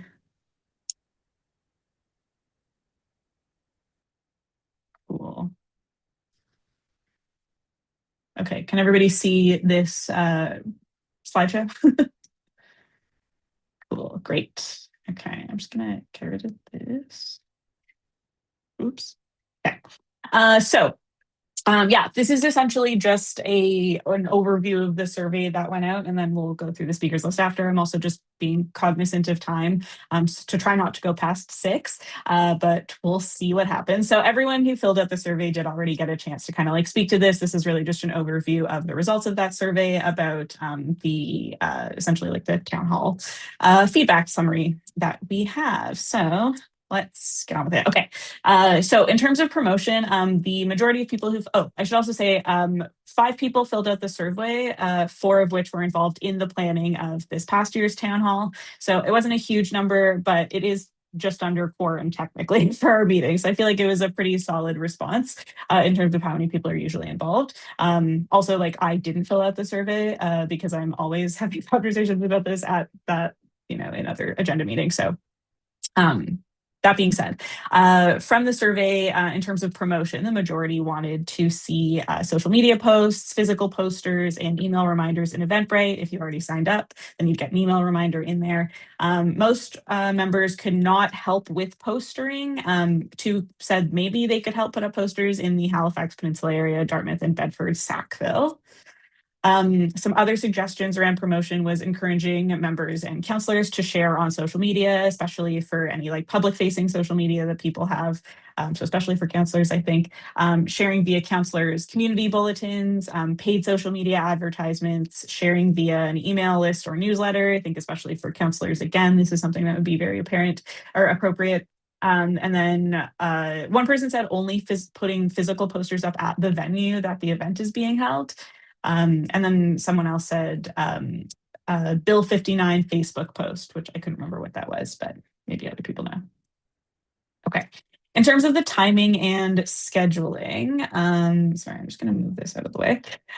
So for the town hall timing in the survey, members could select multiple options, and the 6:30 to 8 and 6:30 to 8:30 both received 2 out of 5 each, 2 out of 5 for like each option. So there wasn't a super clearly preferred time, but of all the options, 6 to 8 and 6 to 8:30 both received 3 out of 5 votes. Most respondents wanted booths and a Q&A. 2 out of 5 wanted a panel with updates. one of the respondents who indicated they wanted a panel with updates specified that these updates should just be shorter than they were last year and leave more time for questions.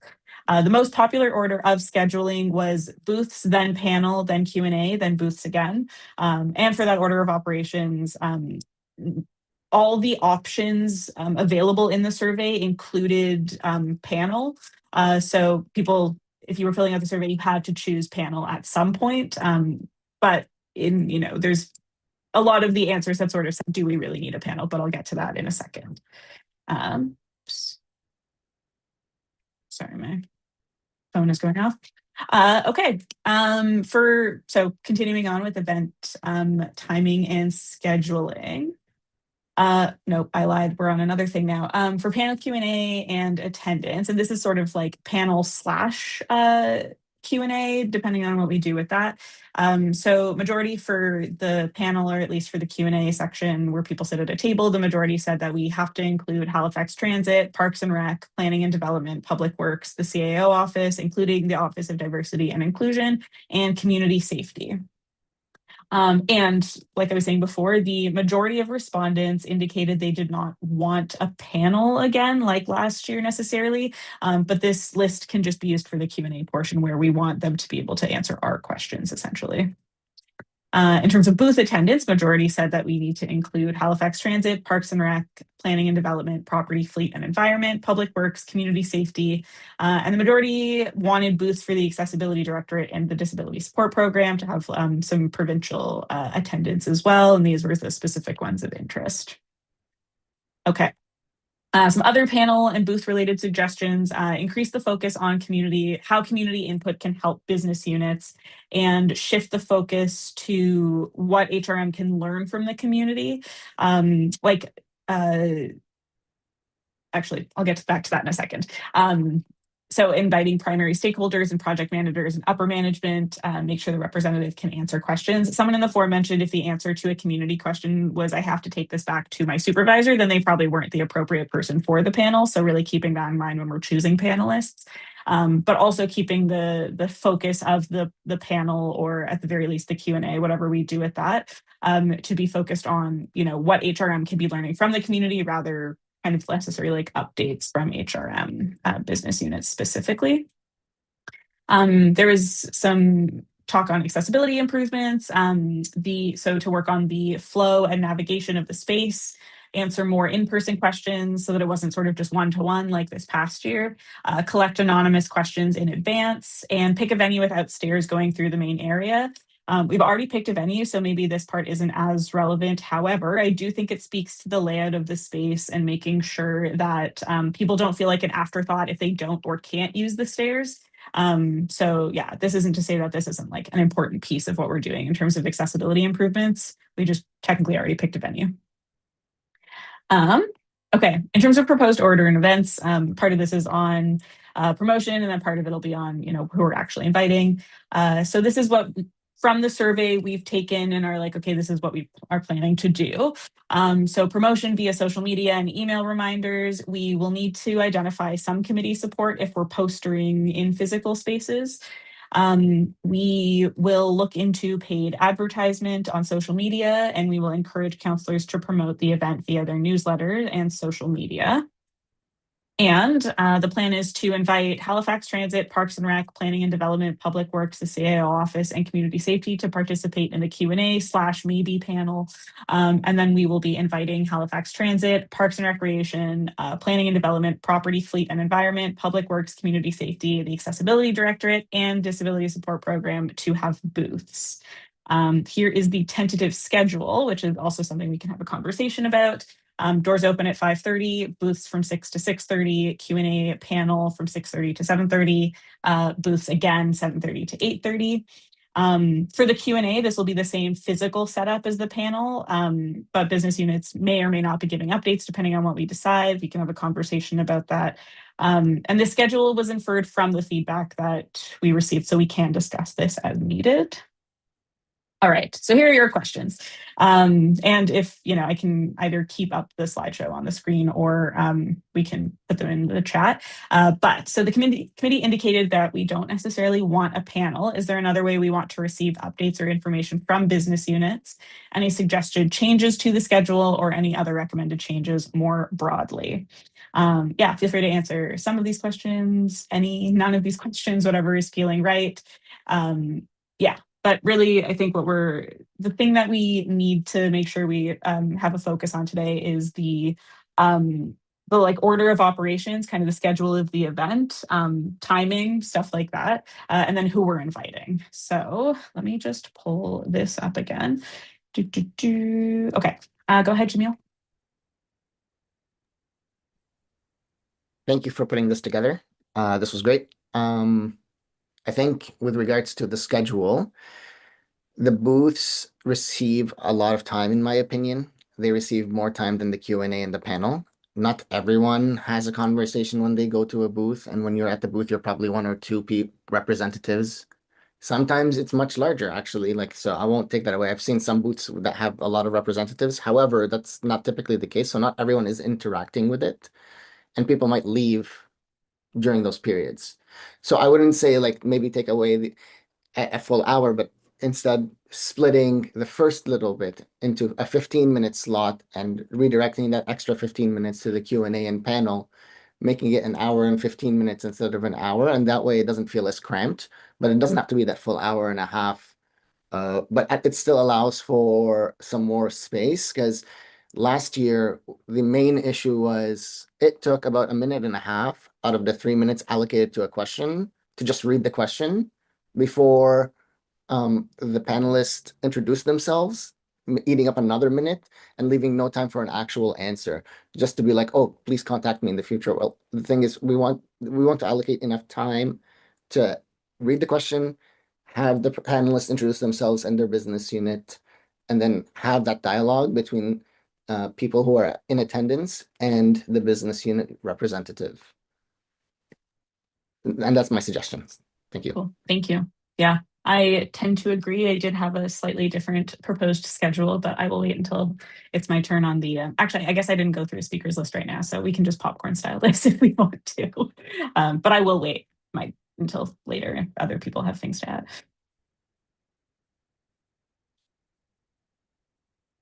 Maybe everyone's like, no, tell us. I will tell you. And then if other people have things. Actually, so I'm going to go back in the slideshow because I think that will be helpful. Oops. There. I propose that we actually lengthen the Q&A panel and then shorten the second part of the booths. I think an hour for the booths at the end is too long. I would propose we do the Q&A/panel, whatever that ends up looking like, from 6:30 to 7:50, and then have the last, I guess it would be 40 minutes at the end. So it's, what is that, an hour and 20 minutes? I'm super good at math. Hour and 20 minutes for the Q&A panel, whatever that looks like. And then 40 minutes on the second side of the Q&A panel for booths, and then 30 minutes on that first half.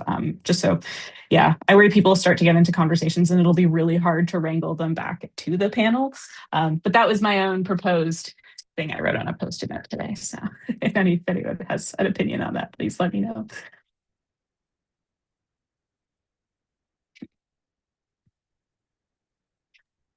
I'm good with either suggestion. I mean, either direction doesn't really matter to me, but I think it's just a little bit more time to the Q&A panel might be very helpful, especially with the number of business units that we are bringing in.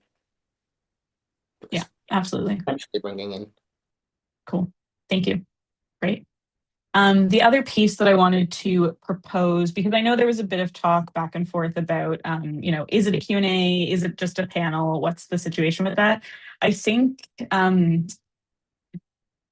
wish that the updates were a little bit more like what the community wanted. I think that's part of the issue, is that the updates that business units give eat up a ton of time, and they don't necessarily actually hit the issues that the community is bringing up. I think personally, opinion again, that the best use of our time to have those business units and that we're getting community in one space, in theory, is that the business unit representatives introduce themselves, talk about where, like, essentially just say where we work, what we focus on, because like I don't know what fleet means, but I guess they're not on the panel anyways. But as an example, most of us don't know what the word fleet means, at least from this level, or I should just speak for myself. So maybe just explaining what kind of things they focus on, what kind of questions they could answer, so that people in the community know what kind of questions they can ask. So that's kind of where I think focusing the time versus the updates necessarily, but maybe being able to have, like, I don't know, things at the booth that actually provide updates, because I think all the people who do the panel / Q&A piece will also have booth attendance. Go ahead, Nick. I was just gonna say I agree with that as well. The shift to have more time in the Q&A. I know we did struggle with kind of the balancing of online versus in-person questions too, so that as we're kind of further going on with the planning, it's just something to consider. Maybe not necessarily going 1-to-1, depending on the ratio of people in the room to online, because we did get through, I think, all of the online questions where we didn't for the in-person. And so again, it's always a fine balancing of kind of how do we make sure everybody gets a question answered, or we just answer as many as possible. I think with more time on Q&A, it makes more sense. I like the very brief, like, Spark Notes, like this is like adding context of like what each business unit can answer, I think may help us not go way down a route where they are getting questions that just simply can't be answered. And then perhaps the business units then have things prepped for the booths of like, these are the updates should they want to deliver those. Yeah, so I think that makes a lot more sense of like the Q&A is more a purpose of the town hall, and then we can also use the content from the Q&A, so like what questions are being asked, what are kind of the response rates from business units to maybe help envision what we focus on in the future as well. So if there's a big component of concerns we're hearing about transit still, maybe we kind of hone in on that as a kind of like third party listening to the community. So that way it is like people asking questions of the business units, but then also may spur us to ask questions or push things further throughout the year following the town hall. So then we're also kind of like utilizing that information in a helpful way to help also like embody the work that we want to do. So anyway, I like that focus of, maybe we do just completely take the panel out and it's purely like a Q&A based panel where it's less on content delivery and more on content collection and like response to community. I feel like that's much more receptive to the actual needs of the community. Sure. Cool. Great.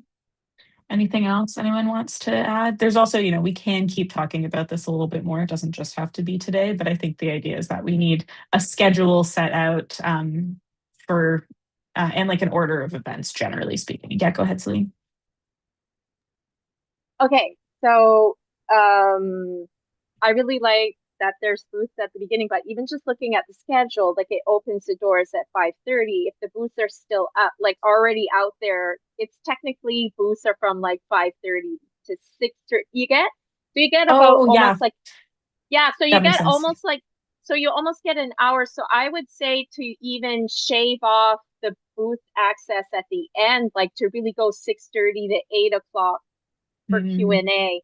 And for what is panel, obviously it's true. It takes a long time for each and every person of the panel to kind of present themselves, etc.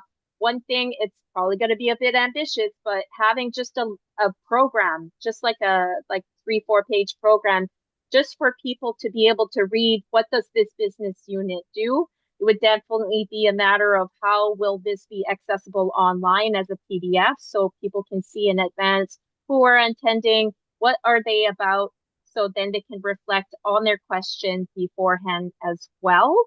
As far as it goes for postering, I'm the one who did the postering for the last one, and I would not be a member, but I would gladly do this again. So if you want to reach out to me and check with me, because especially at that time of year. I was actually postering for my event simultaneously, so it was really easy to get around. And I know all the hot spots, like especially South End and West End, North End. Like I can cover quite a lot of territory. I even postered in Dartmouth at the ferry terminal. In fact, the sign stayed there for a few months after. In fact, I took it down for a souvenir. So yeah, so either way, everything seems good. Good job. Thanks, Celine. And yeah, that's a great point, not just for you, but maybe reaching out to other community members and seeing if other people want to help out with postering. That could be very useful. And disability orgs. If there's some disability orgs, we can reach out directly to and let them know. Awesome. Last thought for me. Okay, I'm going to stop sharing my screen so I can look at the agenda again. Because that's where I left my agenda. Okay. So it is 6:58. I don't want to keep people here 5:58. I don't want to keep people here past 6, because that is technically the time that this is supposed to go, but we were supposed to get a update from Councillor White about sort of the ongoings of the regional council. Yeah, go ahead, Elizabeth. I was just going to say, if the committee wanted to pass a quick motion to extend the time of the meeting, if enough people could stay a little past 6 to hear the update, or if you wanted to defer the item, that's up to the committee. So I'm stuck as I should have a hard out at 6, but I also am like, I'll do what the committee wants. I'm supposed to be here anyways. Any opinions, any thoughts? Maybe we should just do a quick show of hands and then we can do an official motion. Who in theory can stay past 6 for like 10 minutes? Anne can. Was that a hand, Celine, or did I miss it? Nick can. Okay, Celine can. Of course, Councillor White, that's important too. Jamil. I guess I count too. So yeah, I mean, I guess that's 6, that's quorum. All right, let's, okay, I will put forth a motion to extend the meeting to 6:10, let's go with. Do I need a vote for it, like a first or a first and a seconder? you get a mover and a seconder. Cool, okay, can I please have a mover? All right, thank you, I can Jamil. second. Great, thank you, Nick, as the seconder. Now do we need to vote? This is the part I always forget about. Yeah, Okay, if cool. you could just do the vote as well. Great. All those in favor say aye or raise hands. Great. Thank you. All those opposed say nay or raise hands. Say none. All right. We will proceed with the regional council update from Councillor White. Go ahead. Okay, I just took a look at the last 2 council meetings, kind of following on what Councillor St. Amand did last time. So from our March 31st council meeting, the things that I thought were relevant for this committee were Councillor Austin's motion about transit prioritization. So that was a motion for staff to go look at, is there more we can do faster to prioritize transit, that being signal prioritization or tactical changes or full on dedicated bus lanes. So that was a motion that passed for a staff report. And the other thing was the Windsor Street Exchange. That was mainly just an okay of a lot more money, and just to say that was our last off ramp. So this project is definitely going ahead with the existing functional design, and it that does have upgrades for walking and cycling, but it's not fully separated. And there is some transit prioritization, but not full separated by bus lanes. That would all be kind of a 4 to 6 year time frame out from this first iteration, the Windsor Street Exchange. And then also the budget passed. So we'll leave it at that. We have a budget. And then from last week's meeting, the things I thought for sure it's an AO respecting construction site management, talking about temporary pedestrian work sites. So that what came through and passed, and there were it's kind of a combination of kind of municipal and provincial things that are all coming together and being updated in the paperwork. So not a whole lot of recognizable changes, I don't think, from actually passing this motion, but things that are becoming official. Cane detectable sidewalk barriers was one of the things. When doing pedestrian width through a work site, it needs to be 1.6 meters now instead of 1.5. They do need to do a pedestrian management plan. And then there's some guidelines given on what temporary sidewalk would look like. I'm getting tired, I almost say crosswalk. And also a reference to this CSA standard that was mentioned earlier in the meeting, actually, when we were talking about the bike lane. So that's all in there.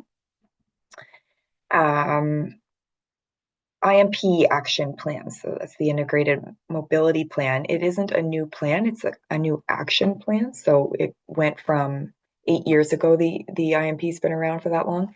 And it took the 100 and some actions and compressed them down into about 40 with some new actions. So it's not a full revamp of the plan, but more streamlining the actions from what's been learned over the past 8 years. A couple cool things that I just tried to look for some new things. One thing that they're going to look at is right sizing the fleet. So to say what fleet is, it's the vehicles. So if you're looking at like fire trucks or whatnot, and even buses too, like are there situations where we could have smaller buses, smaller fire apparatus to fit your city rather than building your city bigger than it needs to be, kind of thing. They're looking at that. And another thing that was neat that also came up recently at council was it talked about co-locating transit when we're looking at doing BRT. If we have a bus stop, or a transit terminal, how can that be integrated with other municipal services and even potentially housing? So that's a good way to look at getting more things in one spot. I thought that was cool.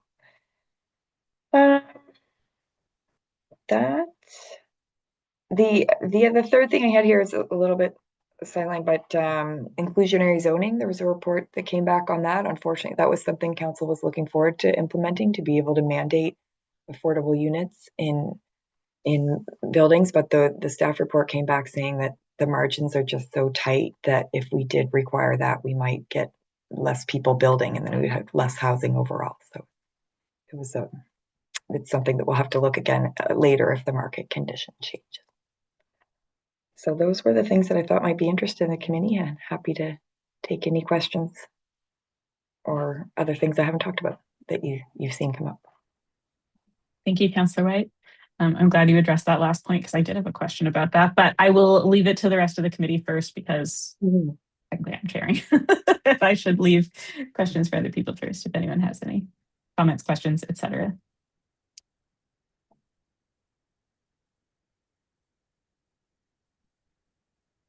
Seeing none, so I really want to ask my question, but if there's more after, feel free. Yeah, I actually was excited to have this update and hear from you, and yeah, I guess hear about the council decision to no longer require affordable housing units in new builds. Yeah, and I guess is the municipal budget that has kind of already been a conversation, is that related? Is this something that needs to like go back to the, yeah, I think it just, yeah, it feels a little yucky in terms of like the whole point of like the accessibility, like the overall accessibility planning for the HRM to then say, well, we're going to go back on sort of our expectation or our like promise for affordable housing units being the expectation. Yeah. I guess I would say that it didn't remove anything that we already had. I think that I wasn't here when that came in, but like the ability was there to do it. It's something we'd be allowed to do. So this was the report to look at, okay, how should we do it? And unfortunately, the way the market is right now, staff didn't recommend doing it. So it's not that we never could, it's just that we're not going to do it right now. The other thing that is going to be coming back again is as part of the Halifax Accelerator Fund work, there's a housing strategy being developed for Halifax going forward. And that's something that we've had engagement between the staff working on it and council a few months ago. So I don't know exactly when that's coming back, but staff are working on a housing strategy for HRM. So kind of all the ideas they do want to do should be coming to us within months. And So for now, we're still focusing on that when we do the density bonusing, when developers pay into, we keep that pot of money and then use that pot of money for grants for nonprofits. So that's how we're doing affordable housing at the moment, and not going forward with requiring it in a unit for now. Any thoughts, comments, questions, concerns, etc.? It doesn't have to be about that specifically, but I feel like I've said lots. Yeah, go ahead, Anne. Yeah, thank you. Thank you, Laura. I'm glad to hear there's a housing strategy being worked on. And in terms of the relationship with this committee, is there any plan to have the committee informed or involved, or is it way further in the future? So that's not an appropriate question. No, I think that's a great question. I don't know if, Elizabeth, we could take that to staff to see if they're at a point that they'd like some input. I think that's a great question. Yeah, I'll put that in my notes here. I appreciate that. Thanks. For housing, especially when you're saying there's going to be funds for a nonprofit, I'm just, again, putting a lot of emphasis. It's because too, there's a lot of stuff I can't say. And especially when it comes to housing, etc., like the nonprofits around here, vet them well. Like, I'm really putting a lot of emphasis on it. Vet them well. I know there are some that should be held a little more accountable. Like, they're gonna have to answer to the city if they're receiving money. Is what I mean? Like, there's a lot of stuff that has come to my attention, and sometimes the truth is a little shocking. So when we're giving to an organization and they have like their brand, this is what we do, please dig in past that. Like, you really have to kind of verify. So that's my last suggestion. So thank you. Okay. Thanks, Celine. That's good. From when we've been talking about preparing that strategy, it's like the nonprofits that are driven to do this work, they're very mission driven and committed to the housing. I hear what you're saying about what is that mission, but what is said, I'm just going to say what is said and what is done are two different things. And trust me, if you honestly, I may want to reach out to you and Councillor Ama and even Purdy, just to kind of give you guys in person what I know and what I've seen and what I understand, because there's just a lot of stuff I can't disclose. But this is why I'm like constantly repeating myself, because I just really feel like there's a huge importance to really know that verifying, there's a lack of it. It was actually even a conversation I had with the Accessibility Directorate, because I was mentioning that a lot. And they say that it is a growing trend that they're recognizing that service standards need to be assessed and more pronounced in a plan, because all too often we're giving funds to organizations, but we're really not looking past that. And there's some stuff that I've heard of funds that were given and how allocated it was. So I'm just going to say, like, in the future, don't be surprised if I reach out to you, because I just want to be able to at least share what I know in a manner that, you know, because I can't disclose much right now. Got it. Thank you. Go ahead, Jamil. I want to know, it's 6:11. So do we need to stop the meeting? Oh, I guess we did say till 6:10. Well, say your thing and then we'll adjourn. Okay. Well, the reason why I ask is because I'm hearing that the affordable housing requirement in buildings, or affordable units, housing units in buildings, was not followed through on currently because of margins and because of the market. Yep. Do you have the numbers as to what the impact would be if had this act passed, and how it would affect margins? I don't have that level of detail. It could all be in, there is a staff report on this. It's just their overall recommendation was that there's a risk that you slow down building, and then not only do you not have affordable units, but you don't have market units either. how does it impact and slow building? Well, like if there is a requirement for housing and the government has requests for RFPs for housing and for builders with these requirements, is there all of a sudden, like with this new requirement, people who are just no longer in the pool? Does it maybe all of a sudden open up the pool? Do new people come in with different solutions? How does it lead to lesser people being interested in building housing with the request for a proposal out there? It's just that the finances wouldn't work out anymore. They wouldn't be able to build housing because they build housing to make a profit, right? That's the reality, right? I think we build housing to house people, right? And I think that should be the point of conversation, because if we are not building housing to house people and we are building housing for profit, then we do not house people for the sake of profit. I completely hear what you're saying. I'm just saying in the current reality of who builds housing, it's like 95% market, right? Like it's so In the small. current reality, I know this conversation is a little bit, there's no point in having it since the budget already passed, but No, it's not next about year's budget. It's about policy. It's not about the budget. I think, again, policy. Yep. And how we're on the accessibility advisory committee, right? Yep. When part of accessibility is accessible housing.